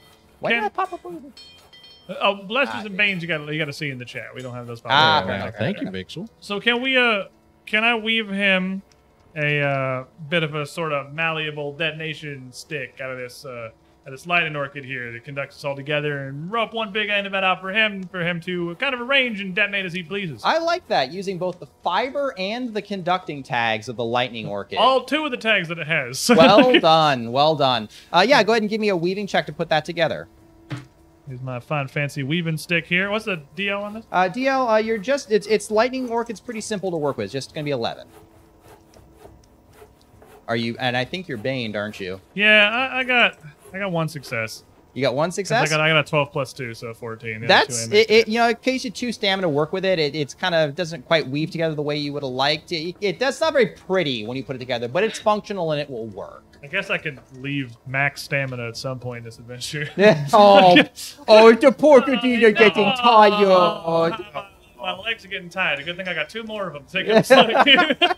Well, while he's doing that, can I look around this cavern and see if there's anything else that's interesting in here that maybe would not have been present at the other place? You're looking around. The ingredients here seem to be. You're still like roughly in the same ecosystem, so you haven't quite left the area yet. So everything here is pretty familiar looking. There you go, just my fine Do fellow. I also need to craft or just? Well, you're going to want to make a demolition, not demolition, what would it be to actually put be a gathering skill of some sort to go ahead and put it in there. Let's see here. He made the net. You've got the mushrooms. Putting it all together, I guess. We'd need something to put it all together. What do you think? You brought some mushrooms, right? Because I had lightning orchids in my bag to make this, but I didn't bring any mushrooms around. Well, you'd have to either make a troll to gather those. I've got the mushrooms. Yeah, there you go. So I would have needed to take those for you to put that together. I didn't bring any mushrooms with me. I just because like the pile of mushrooms that you gathered is way back there in the other where you came from. You carried with you what you could carry. So that would be my mushrooms. That's why I brought 2 things of lightning orchids. There you go. So if you want to go and give me, let's see here. Engineering? We do have engineering. Lockpicking. I guess masonry. Take the lock because of the I'm rubble. Trying to blow the stones up. No, that's to put stones together, not to take stones apart. I'll say you can do. I'll let you use herbalism or let you use weaving, one or the other. To set it up? To craft the final demolition. Can I give him my tool didn't for I just herbalism? do that with the weaving? What did I just do with the weaving? I thought you made the net. I guess you could have woven it together with the net. Yeah, I'll let it work. I was That's fine. lightning So in that case, we'll just do a demolition demolition test to place everything. That's going to be DL 13. Well, that's 2 successes right there with a 14 and a 22. You are blessed if that third die mattered. No. Nope. All right. It was an 11. So a single point of stamina, you managed to set this web up and get everybody clear. Now, y'all might want to go on ahead and stand back. I don't know how far these rocks are going to be going, but it ain't going to be pretty. Well, one thing that you learn about this as you fling your rock at the outside edge and trigger the first mushroom to go off is that not only will heat set these mushrooms off, and not only will pressure set these mushrooms off, but apparently electricity will also set the mushrooms off because the little zap going through the lightning orchid is actually enough to set all of the other mushrooms off in the net. And so with a very satisfying the pile of rubble is pulled away and slews off into the rest of the cavern, creating an uneven footing, but certainly clear way for you all to proceed. And it only cost him 1 stamina. Yeah, well done, well done. That right there would be awful fun to have parties. What kind of I might party? need you to make me another one of those. What kind of You party? keep in mind, Sal Sakahad, Sal Stick Porium, all your stick needs. Push comes to shove, stick with sticks. Imploding sticks is mighty powerful. I don't want to go to your parties. Moving through this pile of rubble into the next area beyond, you're still in this cave network, but it is noticeably different here. This area seemed to have been more settled, more developed. You see tunnels crisscrossing, you see almost like artificial buildings that are constructed, but all of it is ruined. It looks like there was something that caused these walls to be knocked down. Rubble and destruction and detritus is everywhere here. And moreover, it looks like in addition to whatever other disturbance that happened here, something incredibly large has wormed its way through here and absolutely pulled a trail of destruction that wound through the area before vanishing off into the distance. The area you're in is huge, but it is also entirely wrecked. This looks like it was the central hive of the civilization that was here, but it is dead quiet right now. Dead quiet it is, except for from a hole in the wall, you hear a, "Psst, hey, over here." And you look and can see in the distance a limbed leg of a scarab waving you over to a cave shelter in the wall. A fine customer. And with that, I think it's time for us to take our 10-minute break. So go ahead, get some water. We're stretch gonna your legs.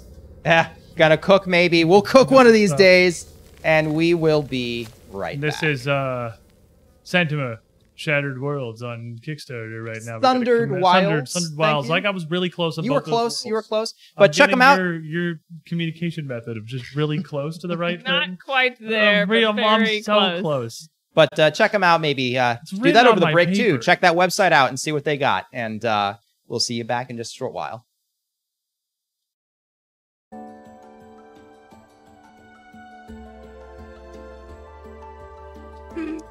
Welcome back, everyone. I hope you had a good break. Maybe go and pop on over to Yubi's Adventure, the website down there, and check out some of the great stuff that they've got set up there. We're real excited to keep going on. And you know what? Without any further ado, we've just walked into a creepy, demolished, empty hive, vacant of all life except for one frantically waving arm, waving our intrepid explorers over to a far cave. Head straight over there. I see me a new customer. Let's just saunter ourselves on over there. Is that a living being? No, that's a wall. Oh. It's talking. Now, one thing that does occur to you as you kind of enter into this area, there's this sort of blue fog that's starting to just kind of form in the corners of the cave. It's quite opaque, but there's almost like a slight crackle around it. It makes you feel slightly uneasy just seeing it. Nothing really to worry about right now. That's something to worry about. I'm right worried. now. I'm worried. That was, let's see, I believe that was Vixie. Vixel. That's an L. Vixel. Sorry, Vixel. Derpy needs a hero point! I think that's a hero point for you, good Now, sir. I do believe that is. Thank you very much. That Chris. does sound like As that we is. head on over to this little feather that's waving us over, I'm going to kind of straighten my little cloak that I've got here, just kind of draped across the top of my essential shoulders. Organize a bunch of, I got a whole bunch of little things dangling from it, dangling from little straps and strings around my body, little woven intricacies of intrigue and interest. And I kind of ride myself up a little bit. You're all going to feel, well, a little bit less worried about that blue fog around the outside as you catch the familiar scent of the catechus pheromones. It's a bit of a calming sensation, more of an active smell, really. Drugging us? No, just getting ready to do some business is all. You know how it is. Gotta make the customer feel at ease. I feel at ease. That's kind of the equivalent of like spritzing some cologne on yourself before you go to a social engagement. Pretty much. That's basically where I'm at, except it just comes out of me. Yeah. Save a lot of money on clone that way. He always knows. Focus on the sticks and the good investments. You could probably sell it. Someone tried that once, actually, but that's a story way back when the prophetess came down on that pretty hard. The catechus matriarchs were not pleased about trying to bottle the essence of the pheromones. Big problem, big legal battle, big hard times in Market City for a while. Anyway, how far? You make your way over there. And the cave is really more of like it's not really a proper cave, it's more of an alcove actually. It's very shallow, but it's certainly enough to contain the three scouts who look to be in terrible shape. Oh you my make out goodness. you make out two scarabs and one harvester ant. I thought we were looking for a spider. It was a spider that sent us down. Spider sent you down here. She's the chief researcher. You all look awful. Just awful. And indeed they do. Accurate. Accurate and observant. You know, I think what you all need is to just sit down and let me examine your wounds. Let me. Well, the wounds are actually fairly easy to see. Natet, introducing herself, the scarab who waved you over, Natet? has... Sol Sakahat, Sol Stick Porium. Thank you so much for coming. We're in rough shape. I have this crack in my carapace.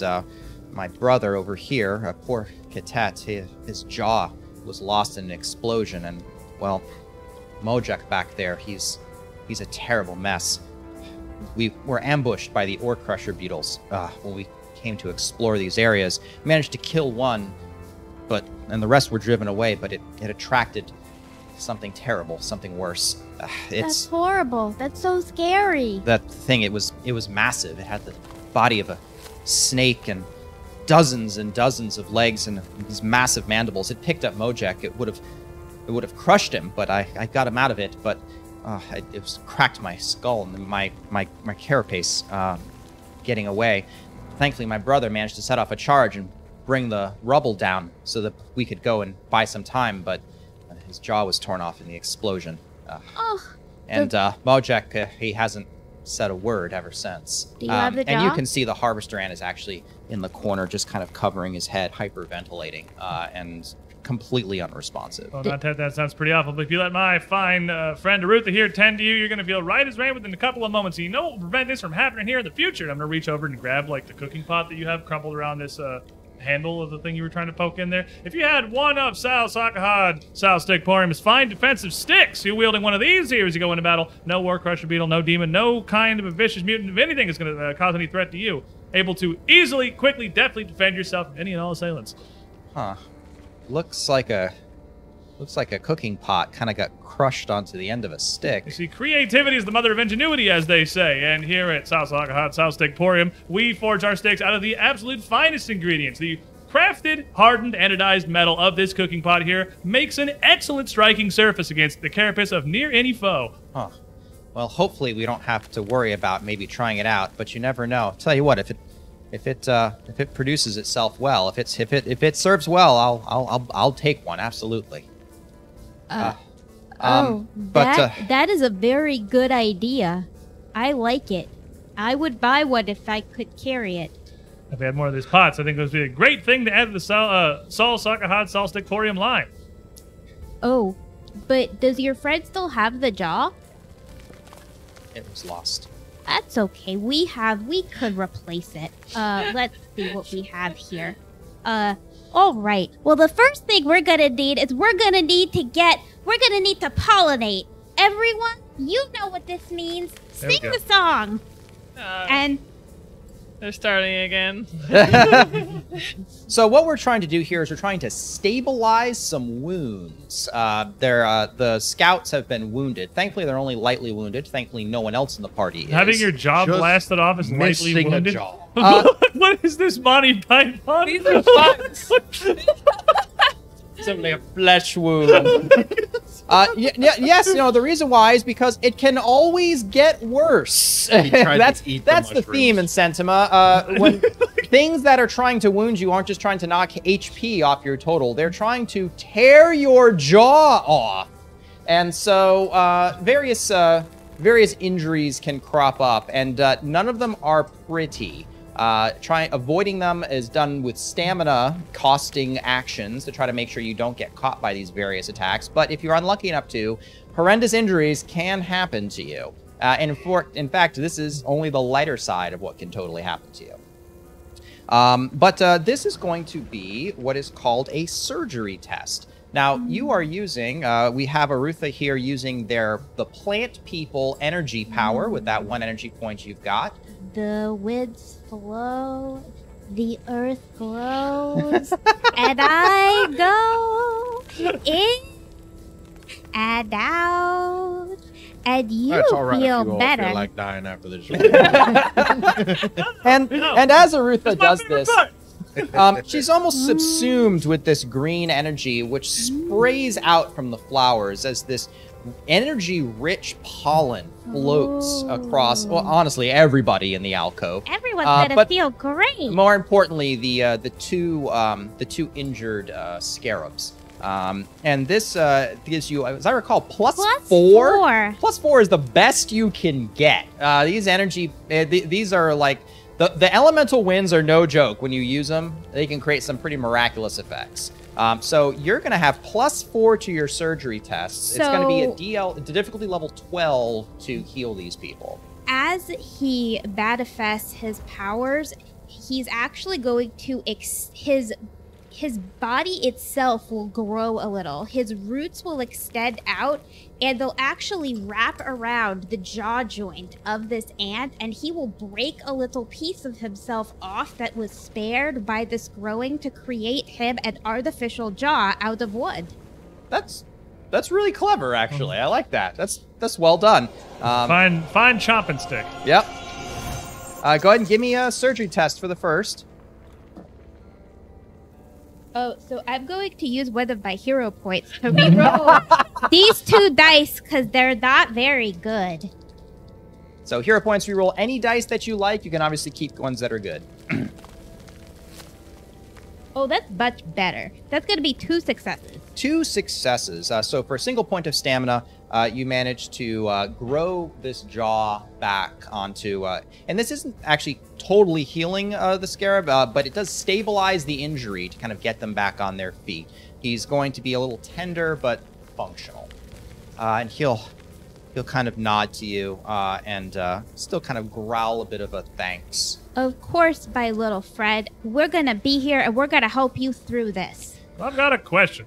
Can't help but notice that in addition to a surgery skill here, we've also got medicine. Yep. Which are different things. Yes, they are. What is the difference? So think of it as kind of much similar to the way it would work in the modern age, actually. Surgery would be the physical act of, say, stitching wounds, grafting new limbs onto people. Whenever that scarab decides to go get a new jaw, he's gonna have someone with surgery grafted onto him. Fair enough. Medicine would be things like diagnosing ailments. You appear to be missing your jaw. Yeah.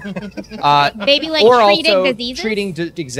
treating diseases Okay. with healing kits and things of that nature. So most of the stuff we're going to be using for like healing wounds and injuries is pretty much all going to be surgery rather than Well, wounds are stabilized, and with surgery, yes, that's true. But if you get conditions, so for example, if you should go and catch a disease or catch a condition, for example, like if you wind up getting burned, that could be a condition that would make you more susceptible to catching sick, actually, because it burns your carapace off. If you have a dislocated shoulder from an injury, such as something that you could have gotten from one of those encounters that you bypassed because you didn't wander off into the tunnels, then you would use medicine to treat that.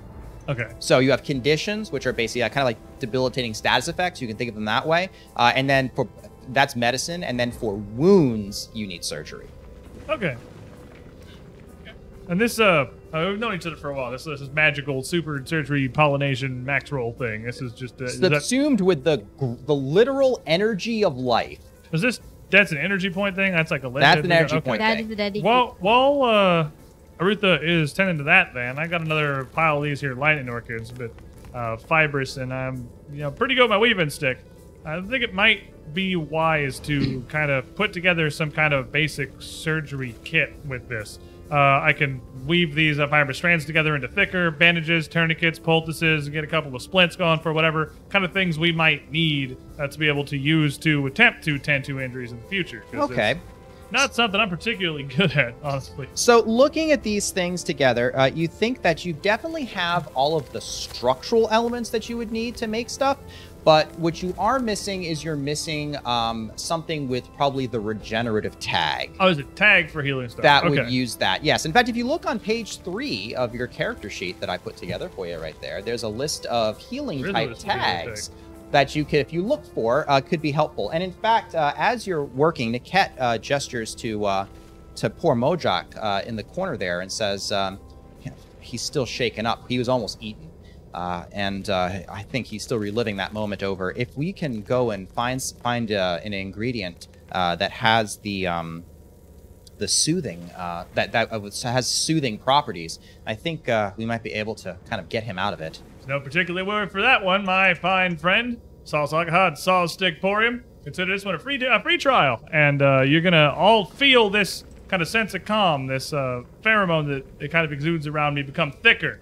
Druggy man, right? So just, I was like, I can control it, but I can push more of it out. I can spend an energy point to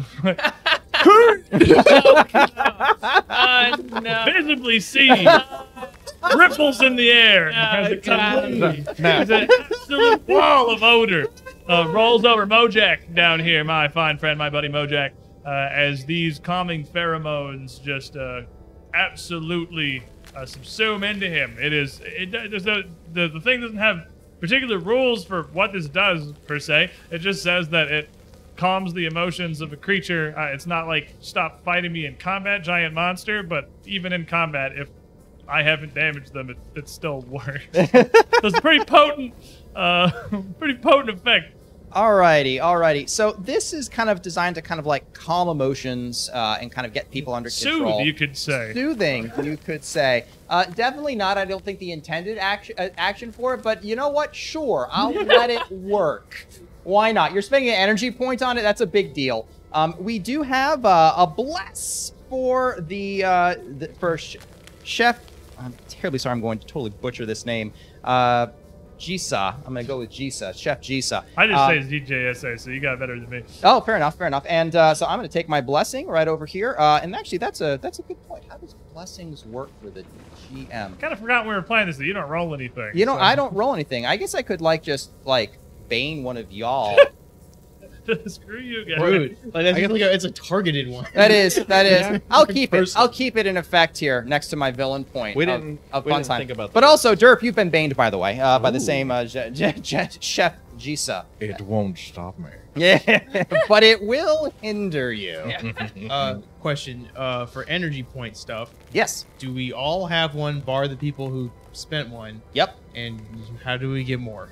You get more by eating food that has your tribe's favorite traditional food, which you've noted down at the top of your trays there. Different types of tribes get different energy sources. And other ways you can get it is if you are, if cooking goes particularly well, it could help. And other ways it can happen is, I believe, if your you are nature. gathering from an ingredient, you might be able to find one that way. And also your nature. For example, what is your nature, sir? Mine is cryptic. It's if I make a mysterious comment. What? So, that's bullcrap. I gotta sell somebody something. You just say some weird crap. Hey, no, I have an idea. So I'm gonna walk over after this man just farted really bad. Really good. I'll have you know. An awesome fart. He honestly. feels great right now. I'm gonna walk up to the guy who has no jaw at all, and I first of all, I'm standing in the corner. I've not moved or said a word since this entire interaction has started. So I'm then gonna just creak over, put my arm on the back of the man with no jaw, and I'm just gonna say, "A man with no jaw sees more than the boar with 7 eyes." He kind of blinks up at you and kind of cocks his head to one side. I mean, Hey, you get an energy point. I just have to set stuff on fire. That only works once per game, by the way, everyone. That only works once per game, that energy right there. Well, it strikes me that before we go off and defeat whatever it was, seems to have almost destroyed you. There's no winning against that. If Yeah, you see that thing, we're you not run. looking, the point of this is to find the missing party, and we have found the missing party. So mission's accomplished right here. so exactly, let's go get some more mushrooms, and we can head on out of here. Yeah. As you're talking, you hear a scuttling kind of break out in the the ruins outside, and the scouts freeze. BB, was that you? Shh. I think that's the Crusher Beetles. I think they've come back. And indeed, kind of creeping through the ruins, you can see these beetles, and they are pretty big. Like they are hulking, and they tower over. Well, I mean, they're probably about on height with our Kadena friend, but very bulky.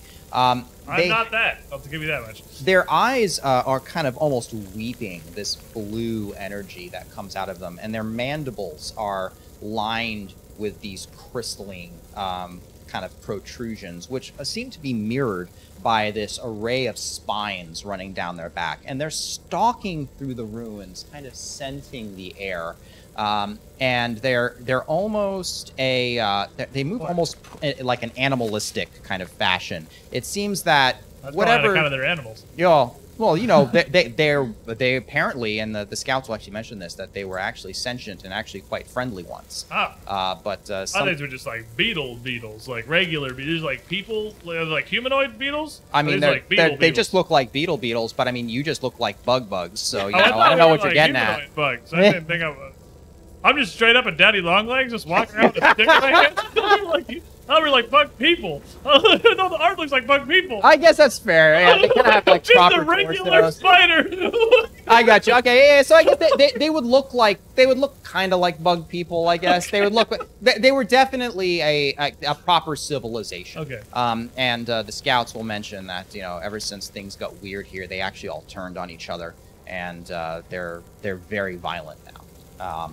They're sure to find us, but Maybe they're just hungry. They need some food to calm them down. Oh, I got some food for him right here in my pocket, and I'm gonna pull out the grenade and just Yeah. kind of like. be Play with careful. They'll come. But here, if you all have anything that uses red energy, it works. Take this pickaxe, one of you, and he'll hold a pickaxe out. Got myself a pickaxe so and now- I'm on now. So now you've got your red grenade, your red maul, and your red pickaxe. All right. Would anyone else like to have a weapon? I think I have a spare hand. all of you can hold 2 weapons, by the way. But certainly what the does the pickaxe do? pickaxe is going to be, if you want to pull out card W1. Do we all get pickaxes, or are we getting? Well, you all can know what the pickaxe does, Okay. but there's only one pickaxe. You have W1 in your pile too, by the way. Well, sick. this is getting around. I'm over here with a pile of more of this here, Nanda root, and these crystallized doors, and kind of just weaving some stuff together, taking these big sort of fibrous beams. I guess not really fibrous, but these sturdy beams from the Nanda roots, and just sort of hammer them together, joisting a bit of a framework. I'm putting something together while they're talking about this. The beetles are approaching. You It's don't just have not like I time don't for a have time to craft construction the thing. project. Yeah, fair enough. Yeah. I'm like, this could work, but yeah, I think we need a little bit more time than we got. If you want to, the beetles are stalking ever closer. If you want to make any preparations, now would be the time. But otherwise, I'd say you guys have time to do one thing before those guys are on you. Can I don't know if there's any kind of like initiative or something, but I've got a little sword that I have here. I'm just under my cloak here, a little poking stick. This thing's got a bit of a resonant crystal on it that if I hold it, it sort of attunes to the sound of my own footsteps and kind of mutes it a bit. And I can get pretty sneaky. Can I like hide? Can I get ready for like an ambush here? I'm not a face-to-face kind of guy. You can totally set up an ambush, absolutely. And villain points are not just for Squid. Top kill the party. Thank you, TNTMD. Is that a whoa, or is that a? That's a weird amount. That's 45. I don't know what that is. The clarification. It says villain points, but He probably wants the big baddie to come back in the room. Looks like a woe to be, boss. I imagine he'll clarify. oh, Vixel, bless Derp again. All right, Derp, you got the blessing now. But I'm a very face-to-face kind of fellow when I'm meeting with customers, meeting with clients, trying to source some new materials. Not so much in a fight, really. So if like that hiding's a thing. Go ahead and give me a stealth check. There's super- no shortage of cover. Really, just love to do that. That'd be great. What's the DL on this?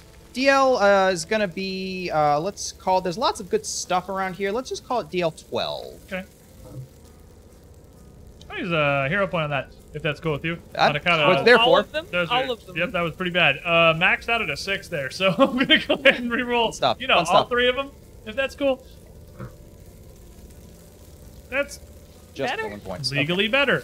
I mean, so one of them is a nat success, 20, It is a nat so- 20. But it's only the one. Definitely legally and actually better. So that nat 20, you're going to seamlessly kind of slide in there. It would normally cost you 2 stamina. It's only going to cost you 1 stamina. You kind of manage to kind of hunker down just fine, and the beetles will approach without seeing you. So my weapon has flavor text that says that it can get red hot. Yep. Does that mean that it gets like the hot tag when I'm using it? So it would like inflict burning? Or is that just flavor? It's if it's in italics, it's descriptive and flavorful. What it Descriptive gives and you is whatever it says it does. All right, just check. Yep. So, I know that this crystallized ore is fear-inducing.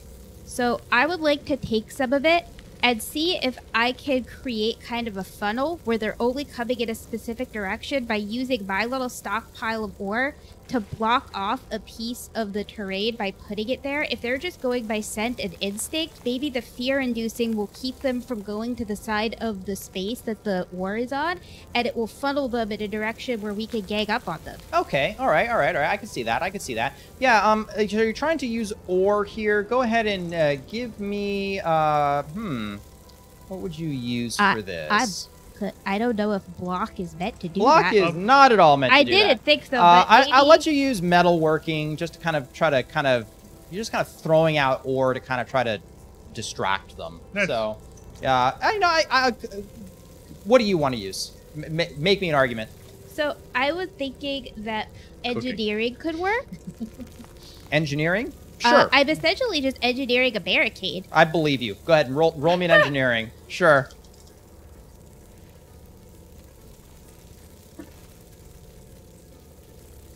Okay. I'm not going to use anything. That's going to be what's the difficulty? Difficulty is going to be difficulty 12.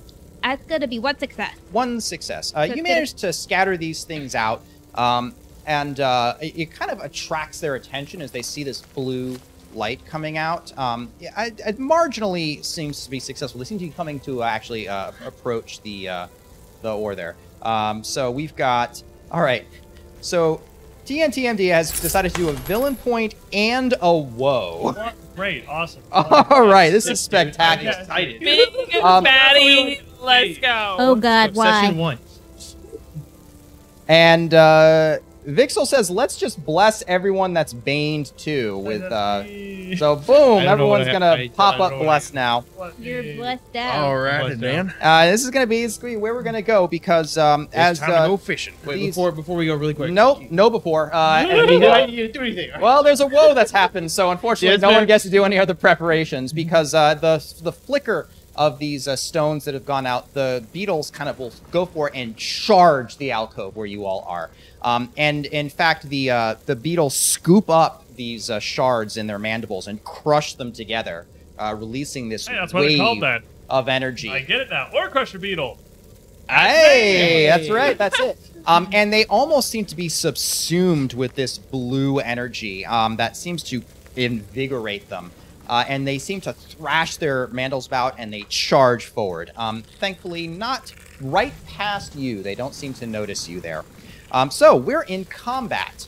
So the way this is going to work is those of you who've managed to successfully prepare for this fight, which is going to be at the moment only Saul Sakahad over here Hooray. with his sticks, are going to be on the defensive because you're being charged. So you are on defensive at first. You have to go and weather their attacks using skills to defend yourself. If you manage to successfully ward off an enemy attack, you stagger them. And you get about 3 opportunities to make attacks at them to try to wear down their defenses and knock off and break their attacking parts. Kind of like Monster Hunter, actually. If anyone's played any of those things, you try to break off their attacks. In these cases, these people have Give me your horns. well, they have these crushing mandibles, and they've got these Give me your spines mandibles. on their backs. Oh, And- those could crush a lot of herbs. They are certainly gonna try, and they're gonna come chomping these things at you. But those of you who are lucky enough to not have been targeted, it's gonna be you. You're gonna be able to get some free It's attacks me. off on them. You and only you. All right, well. Hey, so And- this is like, okay, so it's not So like there's no or anything, I'm initiative. just- okay. Everyone's gonna have the 2 beetles are gonna charge in. We're going to have Jaws going at Arutha. We're going to have Jaws going at Jastal, and we're going to have a shiver of spines are going to be fired out at Carvey and Mimi. Okay. But we can just go across around the table in a rank. So what are you doing? You're not being targeted right Well, now. I You am, can make attacks. I'm not being targeted, and I see them go right past me. I'm going to pull out my poking stick. And as they kind of bear down on a couple of my friends here, that seems like a fine enough opportunity for me to spring out in action, see if I can get anything done here. Perfect. So I don't have a red weapon necessarily. I got the opposite of that. I got a blue weapon. You have a So- blue weapon, and you're looking at this at looking for a spot to attack. You could either try to attack the mandibles to disable that, or you could go ahead and try to hit that spine I bang. would absolutely love to jump out and just jam this right into those mandibles there. I love it. Or crushing mandibles, not stick crushing mandibles. Exactly. Okay, so you're running out here, and they are overwhelmed with this blue power that Me they too. have gained. Feel that. So these enemies are all going to have, each enemy is going to have a different defensive stat based on the element that you're using against it. In this case, you're using blue, so you're going to go against its blue difficulty. So go ahead and make your attack as you fall upon them from the We back. don't know what the DC is, obviously. Well, no, I'm about to tell you. Oh, okay. Do we add? You interrupted me, so I didn't get to. That sounded like the prompt to just roll. That's fine. I'm used to it. I get interrupted all the time. It's very sad. It's very sad. But difficulty level is going to be 14. Okay. As seemingly empowered by this blue energy, it seems particularly difficult. Do we add anything to this? Nope. Or It's this gonna be a just straight up flat roll. rolls? Okay. Okie dokie then. Throw those out there. Oh! What? Got the triple nat Three 20. natural ones! Oh my god, what? Literally. Someone do the math. What is the odds of that? So 1 in 8,000! I was totally That ready. is a 1 in 8,000 drop! I can't throw a villain point at that. I That's can't God. spoil it. No way! Just drop 320s! Squid as a player is too powerful. Send it to godhood. Here's the planet. I can't believe that happened! He actually said before we started, he's like, we should roll, like, we have to roll 3 nat 20s, obviously. All right. Babe Ruth called your shot? Yeah. How they account if you're like he told to me on the way over here kind of thing, but It was mentioned. It was mentioned. so, I think Derp's the king of that though, because he does it all the time. Okay. But okay, yeah, 3 nat 20s. Yeah, sure. All right. So a resounding success. You'll notice that your weapon has. Jeez. It does plus, it does 100 damage. This is like, I've been like 12 years of tabletop. I'm freaking mind blown. I just dropped 3 times. Like, that's insane. All right. So your weapon's gonna have a damage rating. It's gonna be a number/number/number. Depending on how many successes you get, is how much damage it does. What's the third number? Because 4. 4. So what did you say you wanted to do to those jaws? Remove them. Ideally, they make some good sticks back home. You flash through, spear this sword vanish out of the fog, spear the sword up, and with a swipe, a beautiful, perfect swipe. You don't even crack chitin. It's all ligaments, all of it. The mandibles just fly off away from it. You have completely destroyed this section, and the beetle staggers as it's clamping its jaws, which aren't there anymore, trying to go and grab.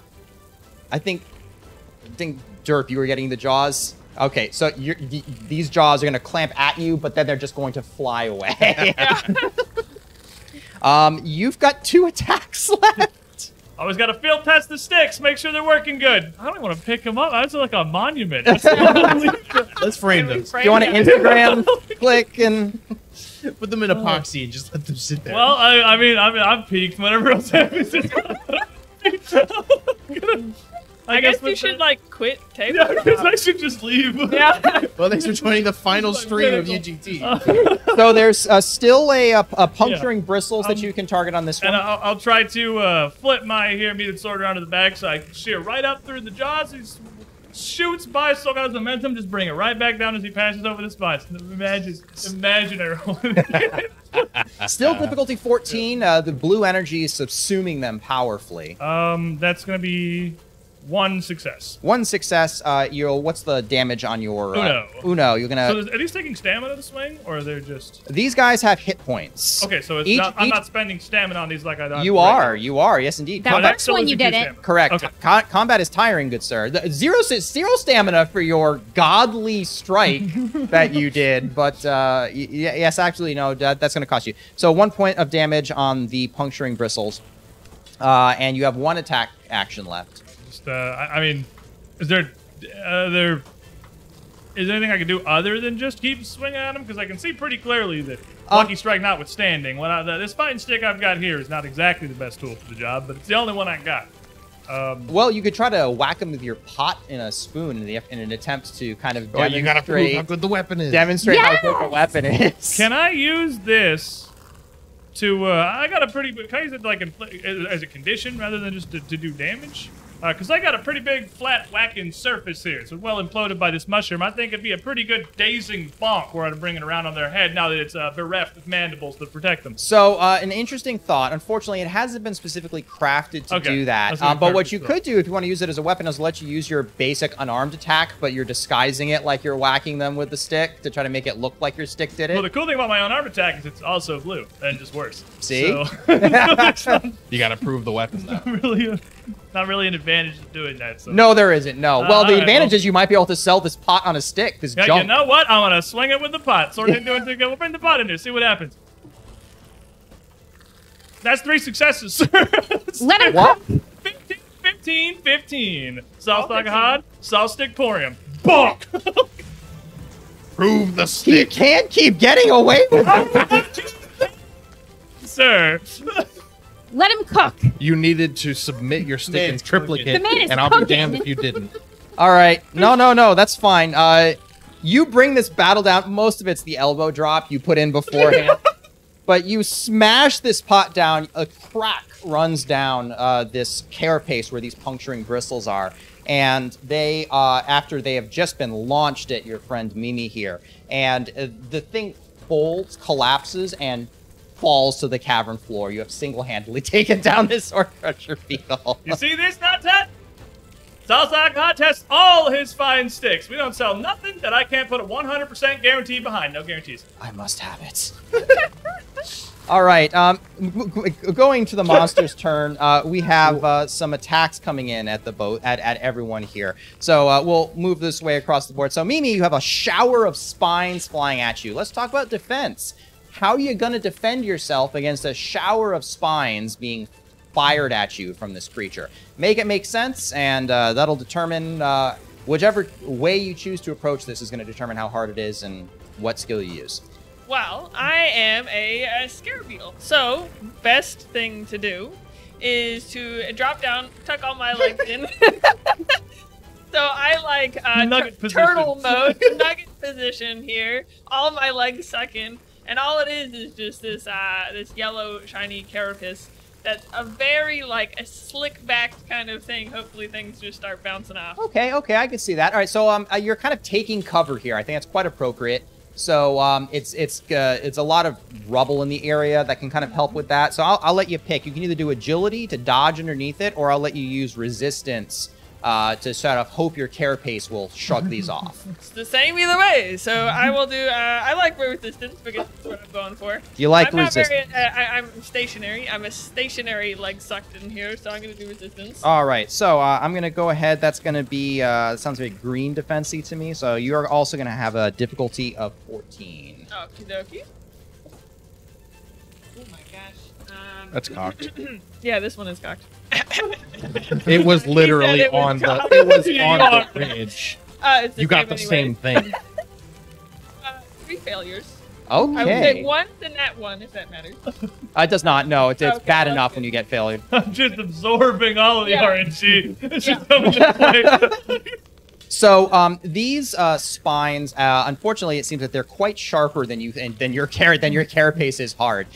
They riddle you, and you are going to be wounded. Go ahead and mark yourself down on your light wound as these things go and stab into your carapace. Oh Is my this God. a TL1 creature? It is not. Not. Okay, Why? okay. You have armor?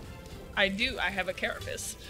I am a beetle. I'm a beetle. Counts. So- That's right. They have built-in T1 armor. Yeah. No. Unfortunately, this is a Okay. TL2. This is a threat level 2. So yeah, Okay. light armor is good against low-level enemies. Medium armor is good against Okay. medium-level enemies. High-level armor, high-level enemies, and it's only good for 1 wound. Okay. Oh, right. That's So as you are wounded, what that means is that you're only going to be rolling 2 dice for every other one Oh, of that's your very bad. attacks. Holy crap. And That's why you basically die at the third one. yeah, You have no more dice. exactly. Makes sense. I Um, don't think it's basically. I think it's so you will also It lose. says dead with an exclamation mark next to it. Yeah, so- no, I tried to make that pretty clear on the character sheet. This shouldn't be a surprise. Yeah, you'll also take 3 stamina damage from that. Okay, yes. Because that's a totally failed thing, and Watch out. you are gonna still be on your on the back foot here. But hopefully your Kadena friend may have pulled one of them down and gotten them off of you. Moving on to our good wasp Jastal here. You've got some clamping mandibles that are trying to crush on you right before Those are over there. they get sliced off. What you gonna do? So I can go on the offensive now. No, you have to deal with this big chompy thing Like coming this at you. round is I like thought all he simul- just killed it. No, it's all no, type of simul. simultaneous. So it's like Okay. he still gets to swing on you before I bisect him. Insects die when they are killed. Seeing that Fantastic. coming, I'm probably just going to try and take it on head first. Try and get past the crushing part of the mandibles, get up close, and use them all to kind of shunt it off of me. Kind of try to out-aggress it. So Exactly. that's going to be, I'm going to call that an athletics check to try to pass it, and that's going to be use the red level here. So that's going to be difficulty 10 only. So that will be a hero point, because I don't want one success. So re-rolling 2 of these. Fair. Basically the same thing. So I'm going to just one spend a Villa success. point. Why don't you re-roll that one success? I will certainly do that. 3 failures. 3 failures. They This were also very bad failures. this Like, beetle. A 2, and a 4. Wow, pretty good, pretty good. Yeah, look at him. Look at Squid. He's sucking all of your energy away. I'm a black we morass. don't of we luck. don't want to sit next to AJ next time. These jaws crunch around you and crush down. You're going to take a light wound. You're going to take 3 stamina damage. And you would be immobilized, except as they're crushing down, getting ready to go for next round, a blue whip kind of comes out of nowhere. And the jaws are sliced away from you. Moments before the assaulting beetle gets a massive wonk, a kind of a weird hollow-sounding thonk as this pot lands on its back, and it surprisingly falls over dead, kind of glimpsing at it through the pain. We Oh my listed it God. up for him. Well done, well done. All right, Good moving over. distraction, team. Yeah, thank you, thank you. Moving over to Carvey, you've got a shower of spines that have been fired by the the one remaining Orc Crusher beetle. So can I try to just dive out of the way of them? You totally can. That's Cool. going to be, it sounds like an agility roll for me. Wish it wasn't, but it's fine. That's the only thing I think he can really do. It's going to be difficulty 14. Nice. All right, that's a nat 20, a 16, and a 3. So that's one failure. 1 failure. Very nice. I have a villain point here. Calm down, man. Okay, let's just relax a little bit. I got loaded up, man. You don't understand. Reroll the nat 20. Stag. Which okay? Are you doing it or am I? What? No, I am absolutely doing it. I'm just making sure we're friends still after this. is all. Oh, no, I like you. That's fine. Wait, are you making him re-roll just one? I'm making him reroll the successful ones because that's Both of the successful ones, or just Yeah, one of them? both. both of them. Okay, fine. That was a 9. It bumped into a net 20, which hurts. And then a 2, so 3 failures. My God. AJ, this is you. Good to me. I lost 2 friends today. Again, you are absolutely perforated by this. Don't you have some kind of special coral power? So my coral power is that I can spend an energy point for a different wound. Like I can, if you roll a wound, then I can say no and do a different one. What? There's types of a wounds. table of wounds. Oh, yeah. yeah. So that's kind of under the old format. You actually rolled on the wounds to do that. I'll let you spend an energy point to shuck that wound off. That we'll Oh, just that's kind of very That nice sounds of awesome. you. Thank you so much. as they scatter these bristles scatter into you, and you manage to subsume yourself with the green energy and almost grow it they out hit, of you. landed me, and then they just fall out. Exactly, They just exactly. Fall to the holes. But you will still be on the defensive for next round. You Got still it. have to spend a lot of stamina for that failed attempt. And what are we doing with these jaws coming at our tree friend? So I'm guessing he expects me to try to get out of the way or try to do something really clever, Well, but most it's, people do. That is true. but I'm gonna do the exact opposite. I'm going to take his charge. I'm going to roots down into the ground, and I'm going to attempt to block his charge and kill his momentum and just hold his jaws in my branches so that he can't move and use them as a lever to get me.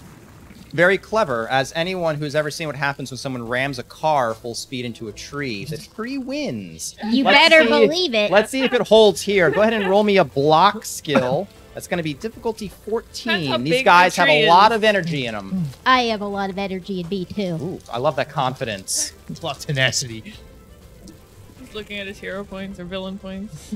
I have a bless here. I'm going to burn it and apply it to you, so it's actually going to be difficulty 15. Well, that's fine, but I'm gonna use this hero point on these 2 other dice. Because that was just fine. That's good. Okay. So I also have a bless. And I'm gonna turn that into a Bless 15. your bless. And I'm gonna turn that 14 into a 15, and that's gonna be an 18, a 19, and a 15.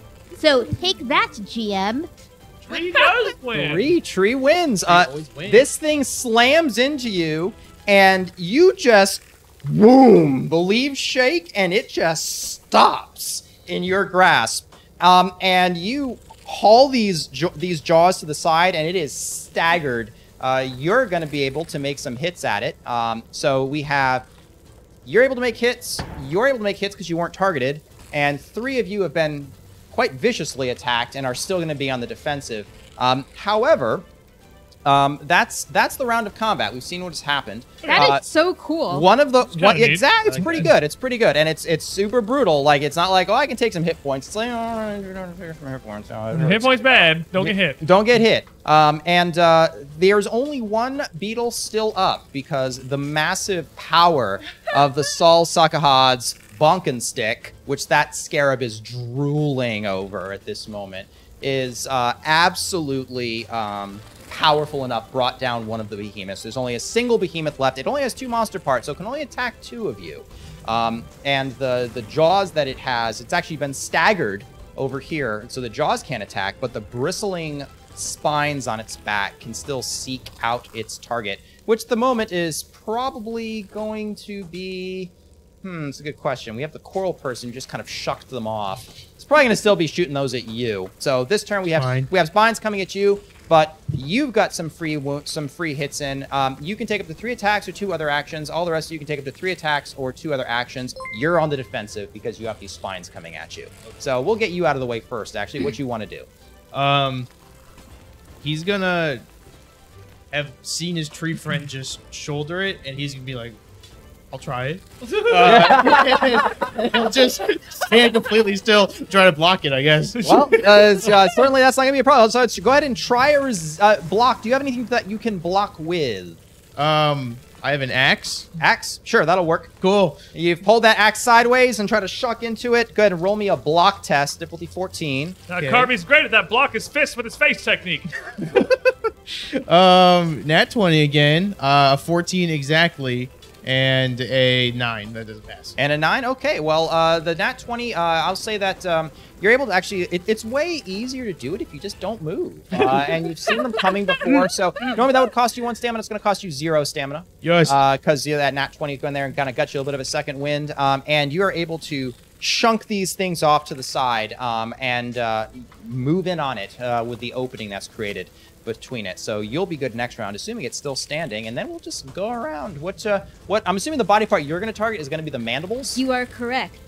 I'm going to take my lavender halberd with one of my other branches, and I am going to use it to try to chop down on one of these mandibles that I'm holding still. Yep. I can cut vegetables like nobody's business. This mandible does not stand a chance. All right, well, go ahead and give it a shot. It's going to be difficulty 14. This thing is quite full, overflowing with life energy. So it's going to be quite a bit to overpower, but Oh, if dear. anyone can do it, it's going to be you with that, with tree powers. Tree powers, activate!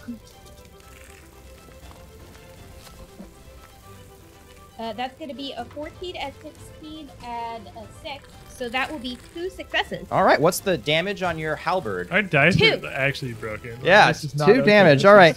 You Good, hack good. into We should it. not be I don't- averaging like 2.7 successes. Like DC 14. Difficulty 14. You're like, yeah, no problem. Like, whatever." whatever, dude. Yeah, it's easy. I have to like throw villain points at you to make you fail. Is this not working out? So we'll roll around to Derp. You've got what you want to do. Well- Attack or I got this fancy little grenade right there, and You it's about do. time I use it. makes sense to me. Literally grabbing. Yeah. please. Oh god. Oh god. I'm gonna target the spines. Target the spines. Okay, it's going to be difficulty 10 with this exploding weapon that you've got here. And do I just flat check? No skills or anything involved? No skills or anything involved. But it's a +4 weapon, so he gets his +4, right? No, that's how much damage it does. Oh. So that is 2 successes. 2 successes. No, so it's only going to cost you a single point of stamina to launch this. And this grenade connects with the back, and it erupts. And the back of this erupts with it. And the Earth-shattering. Wow, we re-destroyed Sentima. the carapace it is an explosion which then implodes afterwards. So the pieces of this thing fly out of it, and it is entirely destroyed. Mark that thing off, and that's a piece gone right there. 4 damage with that hyper-empowered grenade. What are we doing with our scarab friend? So, like, a bomb just went off over there? A bomb literally just went off, yeah. Also, how does, like, medicine work in combat? Is that something that You happens? can retreat to try to stabilize an injury. They do let you do that to heal up. You need to have, like, tools. If you want to, like, use, like, a healing kit, you need to have it ready. So you can't craft anything. It's happening too fast. But you can retreat to try to, like, emergency stabilize an injury if you want to. Gotcha. So what does that mean?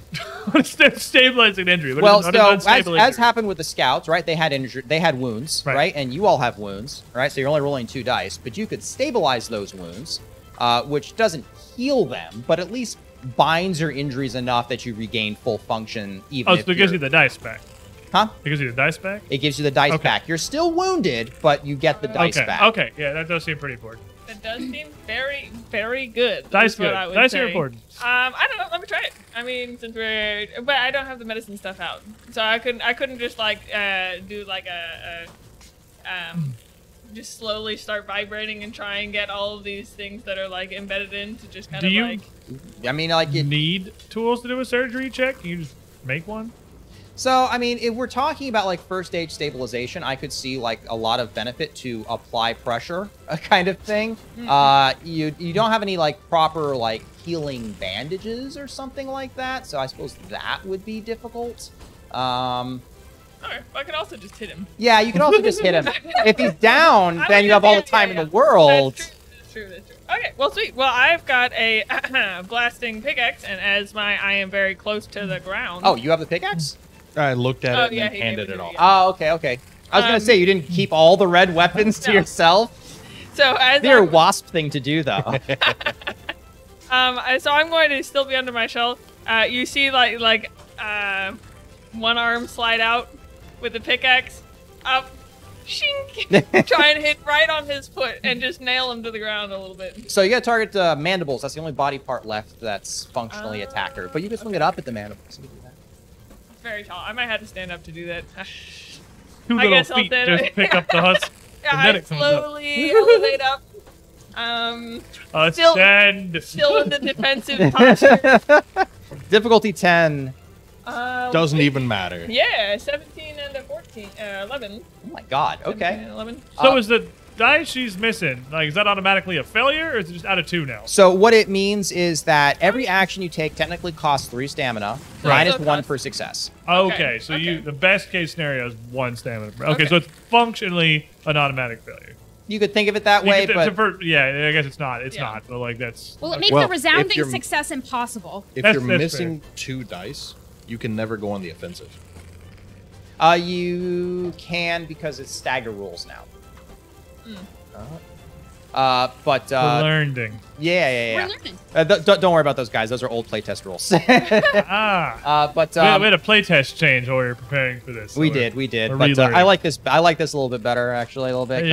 I think we literally tried it the last time. One time, I think you guys were literally on defense for like 5 rounds straight. Like rolling dice at a table for hypotheticals, and I think I went 7 rounds without happened. Yeah, like, doing anything. Yeah, it's I like better this now. a lot better. It's better now.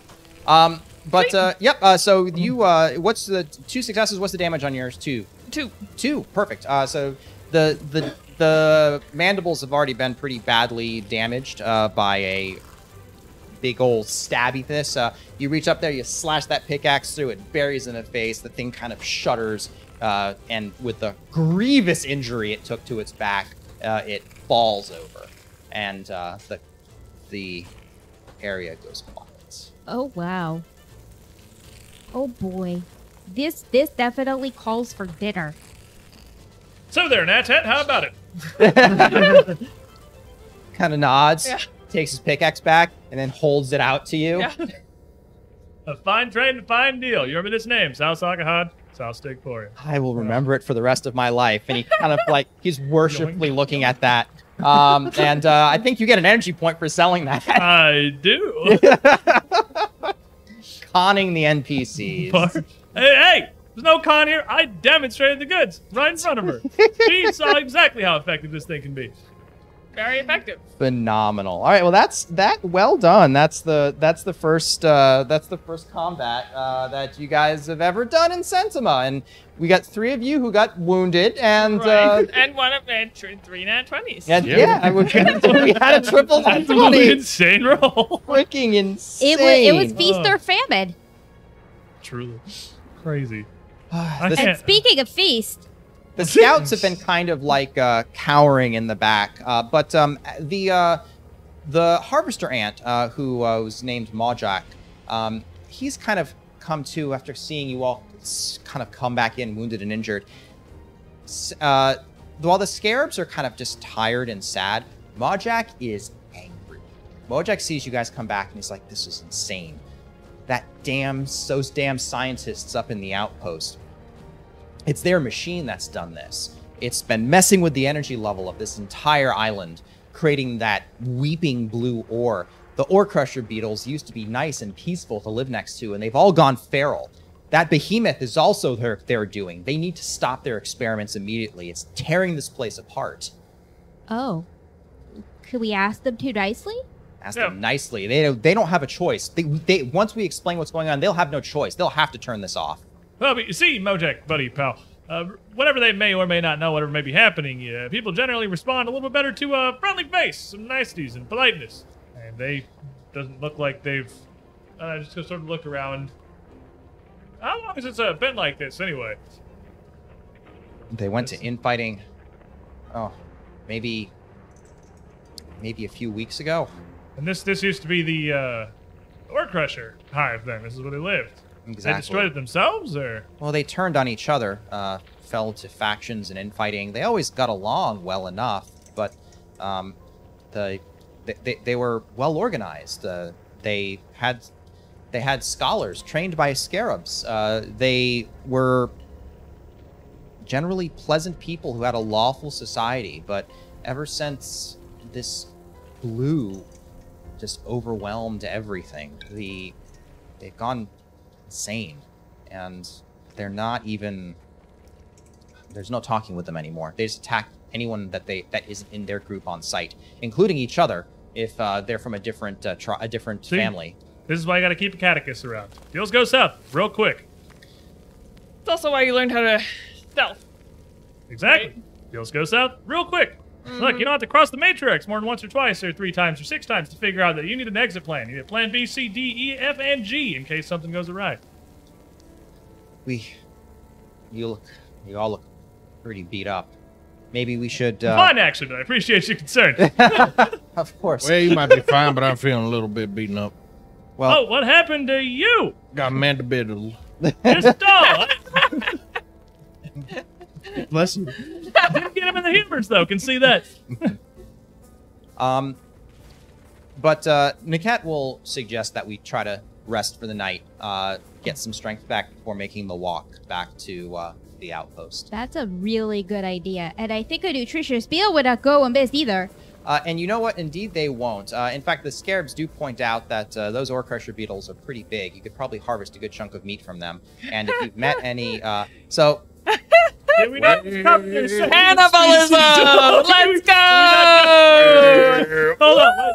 Wait a second. Okay, well, So first off, I need to point something out. Okay. so my... It's okay when we do it. We're the protagonists. It's fine. We are hungry. It's okay. So Sentima, I mean, I mean, bug world. We're like It's bug world. Bugs are pretty. Bug eat bug out there. I mean, They okay, eat bugs. like a Wasps wild boar normally is sentient. eat other Like, bugs. is it like that level of sentience?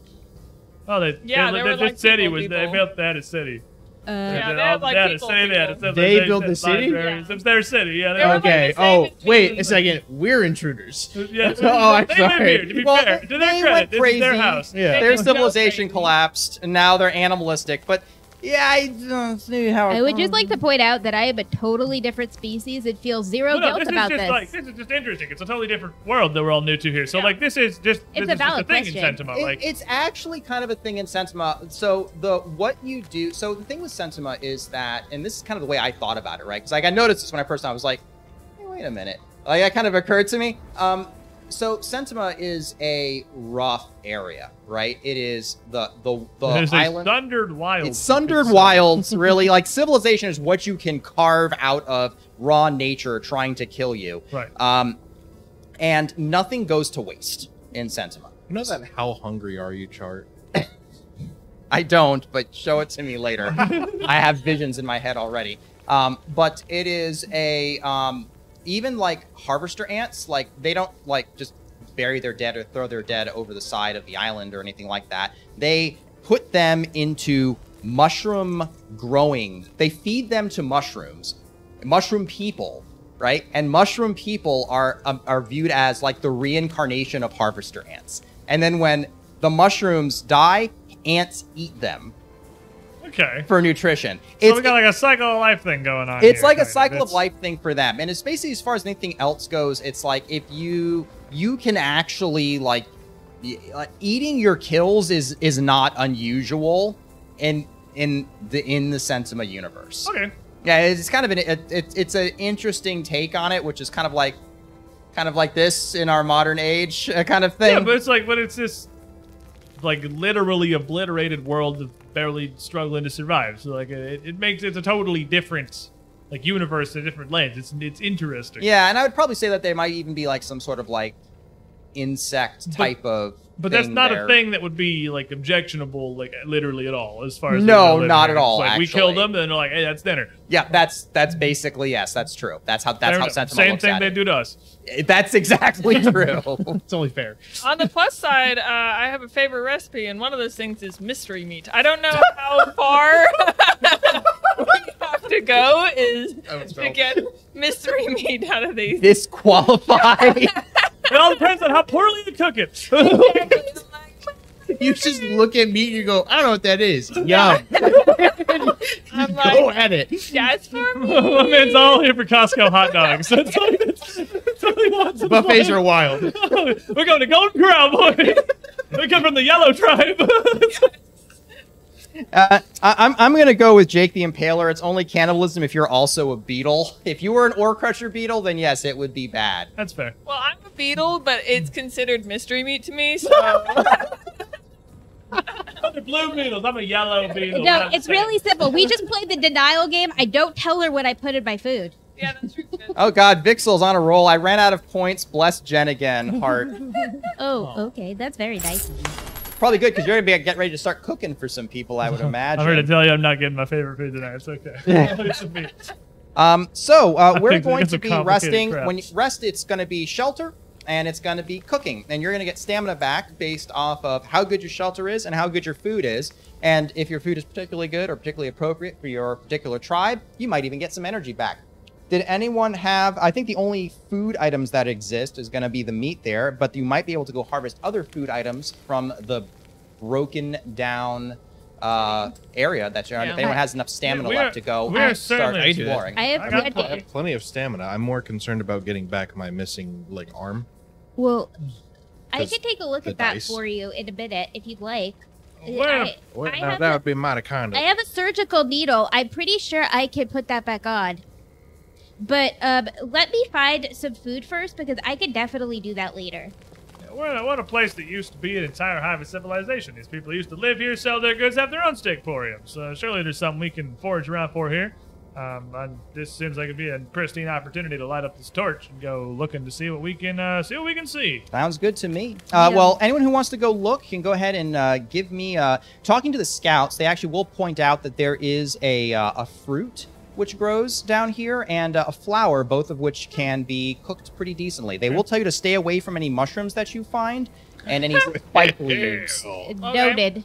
I'll go looking Makes for that flower then, I Oh. suppose, see if we can get some fine spices. I'll look for the fruit.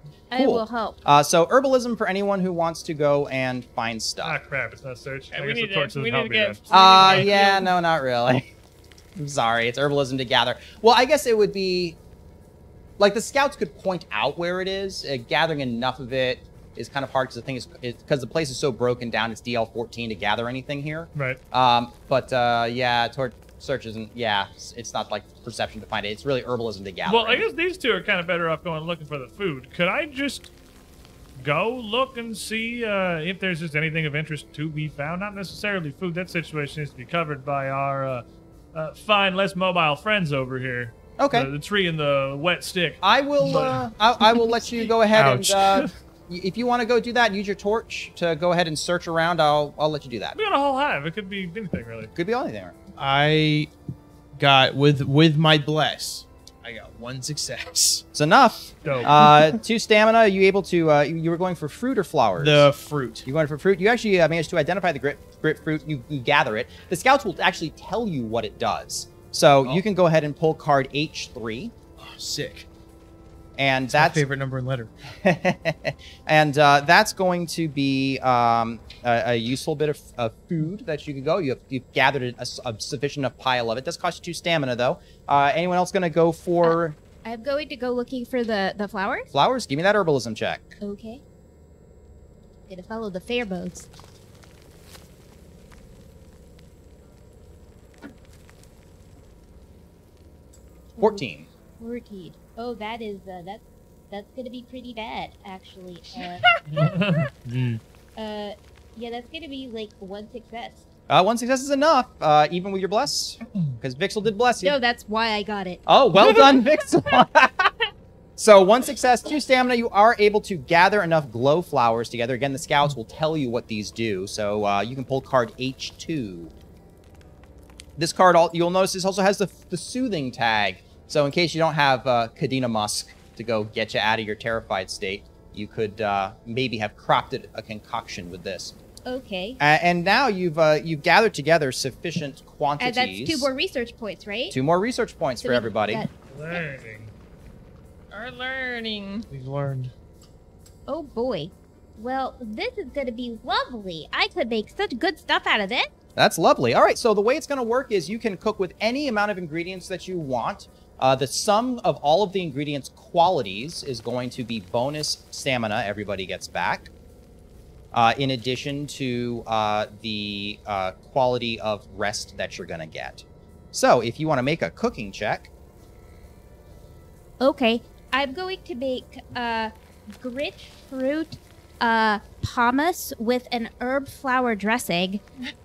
This is so fancy. In a cave. Fed You get so with a box of fancy. scraps. I'm just like looking over at the mystery meat, like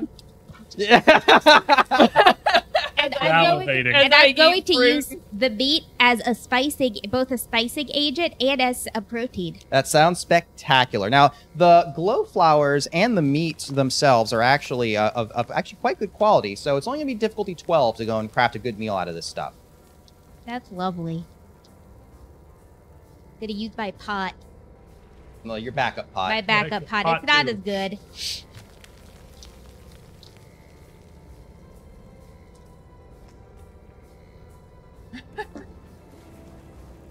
Okay, so I got a nat 20. That's good. Why not? A Might as well have more of those. a 13 and an 8. All right, well, so that's Plus, my cooking is 2 skills, so the 13 will be turned into a 15. So I think that's 2 successes. difficulty 12. Yep. So that's 2 successes. Well done. So only 1 stamina to cook everything. And this is going to be a scrumptious meal. So does anyone, for their tribal food, have meat or fruit or herb? That's some nice meat you got there. is plant a thing. I say herb equal plant. Yeah, Okay. plant. I was like, I'm like, how specific is plant like a weird? No, that's good. Okay. Herb is good, yeah, for plant. So let me ask this question. I have yellow fish plus hot or herb. Is it one or the other? Gotta have the both thing. It's no, No, what I mean is it says yellow fish. So you're looking at your favorite recipe, not your tribal food. Your tribal food's up top. Oh. Tribal food is something super basic. Yeah, it could be a Plant category. or meat. Plants? Just plant. Counts. You got herbs in there. Sweet. Mine is water. It's water. There's that. I love it. Wet stick. Can't get enough of it. Well, it's actually no water here at the moment, so that's not gonna Well. work for you. But you got meat. You got plants. What do we have? Oh, it's pretty sad. We can't eat the mushrooms, but it's okay. None of the mushrooms are Well, edible here. You I'm sorry. can. You're just Um, gonna lose your jaw. So the three of you are going to get an energy point out of this meal. Well done. The rest of you, so the sum quality of the ingredients, the glow flower is a 2, the grapefruit's a 1, and the ore crusher meat is a 2. So that's going to be 5 bonus stamina you're going to get back. Resting will get you an additional 5. The quality of shelter you have, I believe all of you have a basic bedroll, Yes. and that's going to get you 3 on top of that. So that's going to be 13 stamina back that everybody is going to get. Cool. So there's like no chance anybody spent 13 stamina, right? Yeah. Spent 11. I got close. I guess I also spent 11. But I guess my So question how would are be you guys doing? for my with favorite mushrooms. food. When it says Yeah. That's fair. yellow fish, hot herb, do I need all 4 or just one or the other in each So it says category? yellow fish plus hot herbs. You need one ingredient that is a yellow fish, which we have 0 fish in the caves, and none of them are yellow. And And then- hot herb is you need an herb that is also got the hot tag. Got it. So Okay. put those together, you got yourself your fried bud shrimps with I'm hot so chili close. paste. I got the yellow herb. I just need the red mushroom. I need the red hot. I need red. If any of you did, in fact, cook your favorite recipe, it's an additional bonus 5 stamina back if you get it. So, Okay, so like, I got the pretty big modifier then. So- that's on top of the tribal bonus? Hmm? That's on top of the tribal food bonus? on top of the tribal So food. that's bonus. pretty good then. Yeah, We really like that you food. cook well, Okay. and cooking is a big part of getting stamina back. So Good to know. Good to know. you guys awake, feeling refreshed, although you two are still pretty injured. That's what I was gonna ask about. I could help with that. Sure. Before, if you do you want to after you do you want to do that? Do you have enough stamina to try to treat them I have plenty before of you before I you have rest? plenty of stamina. I barely spent anything today thanks to give the me dice. It's difficulty level 12 surgery tests on the both of them, and I believe if you even though if you were out of energy at the time, you might still have your tools, right? I do. Go ahead and give it to me. Difficulty 12 for the both of them, well for each of them.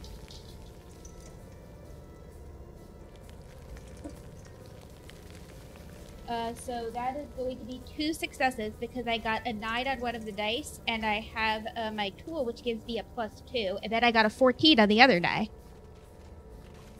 Okay, so wait, how many total successes? Including 2. counting your 2. Okay, cool. So 1 stamina, and you will have stabilized the massive jaw injury on Justal. And you want to give us another difficulty 12 to try to heal our scarab friend? I can definitely do I that. have some splinters and they are painful. I'd only spent like 8 stamina, Well so I'm done. doing pretty good.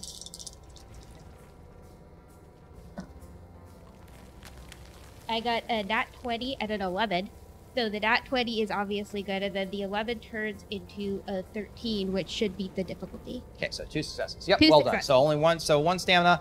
It's actually going to be such a good soothing type of treatment that you will be able to erase your wound. Okay, see, yeah. Okay, It's the flowers That might be a grow. little bit too good, It's but the we'll go with flowers it. that grow on me. The poultice is very powerful. So I remain wounded. You remain wounded, but you are stabilized. You get your 3rd die back. Okay. All right, and we are, That time. and you go and rest for the night. sweet. Well done. You survived your first night in Sentima. We did it. Did it. You wake up the next day, and that mist that has kind of been building in the corners is actually quite pervasive. It has actually filled the entirety of the cavern. There's sort of this crackling scent to it. It's very dense. If you needed to hide in these, it would be perfect to cover your movement. You're probably going to get, if anyone tries to hide, you probably get 2 bonus points to hiding in this mist. However, this mist is putting you on edge. You feel like something is watching you and you don't know what it is, but it does not want you here. And there is literally nowhere to really hide from this mist. It is feeling pretty pervasive. The scouts kind of get their stuff back together. Even though their wounds are stabilized, they still look pretty exhausted. But they are they're kind of saying, I think we can make our way back now, back to the outpost, and we can put a stop to these experiments. Fair enough. Back out the way we came, I suppose. Okay. Maybe you guys should stay toward the middle so that we can protect you. Okay, thank you. Thank you all so much. You can see that Niket is clutching the pot on Spoon to her chest. You keep that close there. Do you want to hold my pet rock? And she kind of looks at it and looks at the stick in her hand and just kind of keeps the stick. Yeah. Smart choice. And you start to make your way out when suddenly a rumble kind of runs through the cavern. And on one of the one-each crossroads, a gigantic head pushes its way out of the mist. Oh, God. Well, that's very gigantic. Goes around, looming around. And it has, again, Niket sees it and just kind of cries out, "The Ore Winder!" And she calls it the Ore Winder. Ore Winder. And, but, you know, as much as it kind of sounds like a really cool name for a roller coaster, this thing is about the size of one, but definitely not as fun. Massive multiple pairs of mandibles, click and clack. Legs kind of propel the serpentine body with these spiky crystalline growths. Its head, though, is the most horrifying thing to look at, as numerous eye stalks and scent antennas kind of move out from its head, while the rest of it seems to be coated in this blue crystalline growth. And this thing swirls its head around, kind of scenting the air. You can see it almost as if it detects that you're here somewhere. We can't stay here. We have to get back. Everyone. Now, is that the only way back? I think that's pretty clear and apparent at this point, yeah. Everyone duck into the mist. Let's try to go around it. Yeah, well, some of you aren't quite so good at this sneaking around. Hopefully this mist will help us, right? Yeah. All right, so everyone is going to kind of hunker down into the mist. Here's the way I'm going to do this. I'm going to say we'll do a, we can let one of you make the stealth check, and if everyone else just wants to spend a stamina to follow along. Sure. Well, if you're giving us +2 from the mist, I have a +4. That's about as good as you can get. So spell. Okay. Stamina it is. Stamina that up. Hold this muted sword here in my hand. This crystal kind of muffling all of our movements, sort of absorbing the vibrations coming out from our footsteps. What's the? It's fine. What's the DL? DL is going to be 14. Okay, so then I'm gonna have 2 successes with the bless, because 9 + 4 is 13, and I'm blessed. Yep. So that 7's not gonna make it. All right, But that's that good. should So be 2 2. successes. That's good. You creep into the tunnels and manage to get a good ways in before Majek slips on some rocks and falls, creating kind of an echoing kind of boom that echoes out. And everyone freezes. And then you hear a grinding crunch that grows louder and louder. Niket just shrieks, "Run! Run!" And you break into a charging run, scampering behind you.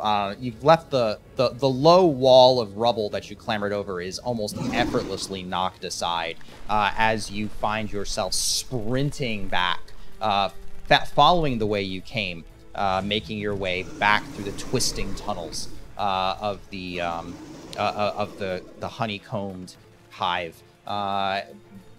Even as you pull up into the tunnels, you can still hear it behind you. And as the tunnels narrow, you can hear the walls being crunched and pushed aside as this thing is scrambling, trying to follow you. But you thankfully managed to make it back with enough of a head start that you managed to capture in the mists to manage to make it back before the Ore Winder is able to reach you. And the welcome gates of the outpost welcome you back. Oh, God. Oh. That is quite the adventure we just had right there. Oh my gosh! I think we're gonna be looking for some kind of a giant centipede worm demon thing the size of an entire processing plant. But you know, here we are. We can make a fun old game out of that one right there. Well, you can all laugh about it if you want to, but that's going to happen to the next group of scouts that go down there, and the next, and the next.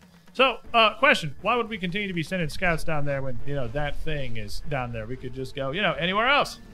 And surely this isn't the only place that has the ore they're looking for these what is it, artificial core stone labs? The last scientist wants her experiment ore, and she doesn't care who dies trying to get it. We need to go ahead, and you're absolutely right. We can't dig here anymore. It's not safe. We need to stop it. Well, there's a certain point where the business proposition starts to fall apart a little bit. You're spending too much on manpower, on goods, on things you're losing in the tunnel. No amount of desire and dedication, even in the name of good science or business, is going to, keep them doing that forever. Well, actually, the entire economy is run off of this ore. So, if we can get it artificial, I mean, we could really just research. I really totally understand where this science after a maybe, though, is the thing. And I'll have you know, you should know this. You come from a pretty nice little place. This whole core stone mining operation, it's a cornerstone of the economy. They got a lot of political power. They're not going to fold that easy. There's a lot of powerful people who don't want this, that wouldn't be too happy about something like this coming out of the scene. I mean, money is money. They're going to want more money. So what if we just shut production down at the research operation? Well, they want money, so they're not going to do that, I would think. Well, let's go talk to these fine folk. I'm sure they are plenty reasonable. Could we just tell them that people are getting hurt and dying and that that's a wasted resource too? That's what I mean. It's people die all the expenses. time. Expenses adding on expenses, adding on expenses. And that's just not great business. It's Pretty also good business. it's also mean. I guess, but, A couple lives for a couple billion in power. But it's our job to protect people. You can't protect people who don't respirate. and you can't protect people if you don't have any money. But they have money. You just said they did.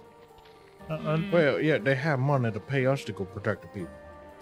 Well, I guess we better go talk to them and see how they're where their face is at, I guess. The outpost is actually very well put together. There are workers laboring here that are quite well paid and happy for what they do.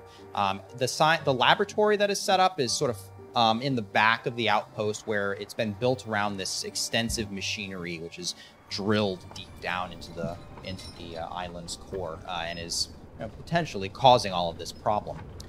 Entering into the laboratory,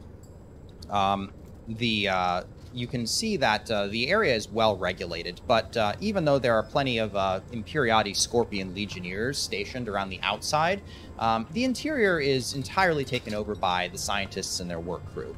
Most of them are spiders who are moving about the interior of the labs with various instruments, examining the glass tubing through which this iridescent blue energy is being pumped. You can see Saressa, who is the head researcher who hired you all, who goes and sees you from across the way, sort of impassively looking over the group of you before kind of waving you over and advancing to meet you. You found our scouts. Lovely, lovely, excellently done. Your reward will, of course, be paid. Mojak will actually interrupt. Says, "This scouts were almost entirely killed by this work you're doing here. It's poisoning the land, driving the ore crusher beetles insane. There's a behemoth in those corridors now. You can't understand the damage that you're doing. You have to turn this off. Please, please. You're clearly distraught from your adventures down there." No, they're about right. We just had to run away from that thing. Yeah, we coming down fishing him out there. Saul Stickporian, by the way. Nice to meet you. Of course. There is very much a, what'd you call it, ore winder? A pretty massive behemoth crawling around those tunnels that seems like it's gonna put a pretty good stop on any operation or exploration it's gonna be doing down there. And if it's too much further, it might be showing up here in your laboratories, and that's not gonna do any good for your research. Oh, I assure you, although certainly unusual, the evidence of a behemoth was not something that was entirely unplanned for. The outpost is very sturdily constructed and is secure. You have no need to worry about the integrity of our work here. Oh, well, there you go. Fair enough. Perfect. If they know about it, then no problems. Many teeth mean many lost lives. Sadly, the human cost of the Do they have a name for just like the tribe people? We are Sentima. sentimen. We're sentiment. Gentlemen. We are Sentimen. The sentiment cost is regrettable, but certainly worthwhile. Mojak will try. No, it's not worthwhile. It's not worthwhile at all. These are lives that are being lost. This machine is the cause of all of it. It has to stop. I'm gonna fart on him. Now, Mojak, buddy, pal, Mojak, and he's gonna feel this calming pheromone come out here. Now, there's a reason that jobs like this, even exploration, menial labor, things that require a whole lot of education, know-how, pay the big bucks. That's the risk factor involved. It's a trade-off. You weigh this. It's simple economics. And I'm gonna spend an energy point. Okay. He kind of like, he is shaking with rage. But you let this cloud come out, powered with blue energy, and his arms just kind of shake down, and Sarissa just kind of like nods her head sagely. Oh, indeed, this is a risk that sometimes simply must have to happen. We'll just have to prepare our scouts more appropriately next time. Please, all of you, retire and see that your wounds are treated. If you feel that this is no longer employment you wish to have, we can go and offer you a generous severance for your service. Niket, who was already, fairly kind of passive about the whole thing, just kind of thankfully nods, partially just kind of grateful to be out of the situation. Mojak, who's kind of still a little sullen. Instead of like angry and rageful, he's kind of become sullen. And he'll say, "That's what we go for." This isn't over. This is a real problem, Sarissa, and we have to do something about it. And we'll talk later about it. And Sarissa will just kind of nod sagely as one of her scientists kind of lead her away. She'll then face the five of you. Terribly sorry about that outburst, and well handled, thank you. I take it what he said was true.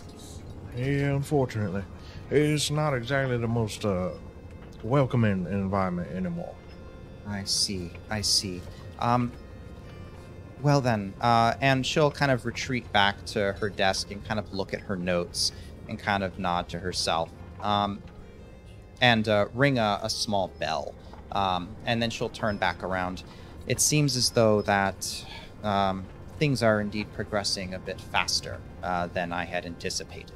Please, your reward this way. I mean, if we had been a little bit more prepared when we went out in there, I think we could have handled it even better. I think as long as the people who go down there know what they're facing, I think it is something we could work around. It could be. Your preparations will be important, but unfortunately, politics being what they are, our supporters might not see it that way. She'll lead you out of the laboratory and into sort of a side building, and then opening the door, she can leads you into an office, and shortly thereafter, a number of heavily armed Imperiati scorpions move into the room and rather violently seize the lot of you. Hey! Oh, what? I'm terribly Watered my fart. sorry about all of this, but politics being what they are, if word got out that it was getting unstable here before progress could be made, well, I ask you to please just simply think about the advancements that could be ensured. Well, if you can think about that. There are a lot of advancements. I mean, this is really revolutionary. Let your friend talk to you about it, wherever they wind up putting you. Captain, please take them away. When that behemoth comes up through the ground and eats you, don't come calling us. And That's the usual way I've had silent spot, but each his own, I suppose. As you're able to kind of say your last bits as the Imperiatis carry you out, quite solidly under arrest on trumped up charges of knowing too much. I really thought we had slicked our way through that pretty well. I'm gonna shove my surgical needle into myself. Well, Just for fun. There may be times. there may be Feel times for alive. this, but You'll retain me alive. No, I want to hide it. And what better way to hide it than in you? Well, that's the end of our, How do you get it back our out show of you? today. You That's may another wonder story. what will happen with our heroes. Well, it turns out there's a whole nother adventure that Ubi's has put together for that as well. And we'll get to go ahead and see the adventures of our heroes moving forward in that adventure next week, same time, same channel. Look forward to seeing you there. Ubi's Adventures sponsor for this entire production. We're very grateful for them and really, really grateful for the really fun system that We're they doing put more together. Sentima. Yeah. The system. It Like, feels super really neat, good honestly. to roll 3d20, just because it's like it just feels good. It feels really cool to roll 3 just 20s. So, I think it's a good system. The visceral thrill. The Like- slot machine winner has said that gambling is good. It is. It's easy. Just get a jackpot. Exactly. Isn't that great? Money. You Isn't that only great? lose when you stop gambling. Also, Stop. So, Don't do that. It's a ruined listen life. to him. If you He's a very gamble- angry wasp. Okay. Don't take life gamble, advice from a wasp. You can All he earn, does is make infinite grenades and amount of blow money. himself up. but if you stop, you can still man only spent 2 lose hours 100% of your Just money. growing with a mushroom. You don't want to take life advice from that guy. Don't take advice from this man. I'll have you know that my pot experiment turned into the greatest weapon in the history of It was a Sentima. fantastic stick. you're a weaponsmith over there. You know, You gotta legendary know- weapon. You got to know a business opportunity when you see one, and I got a pretty good notes for that. I actually really sorry. No. You owe me, Derp and Corey dinner. Wait, what? You took all my rolls, Stealing dude. all of your- It's just straight up. That's I don't know The who's karma paying of for dinner. that. Vacuum. I was like 3 20s, 3 15s, triple fail. To be fair, he also had to invest. You buy appetizers, you buy dinner.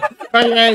I just want to say, everyone at home, I could not have made them fail nearly so hardly without your support. Yeah, Thank you thank so you. much. Thank you for the Thanks. support. Thank you, Thanks everyone. for joining us. It's And a we'll see you all next week. Bye-bye. Yeah.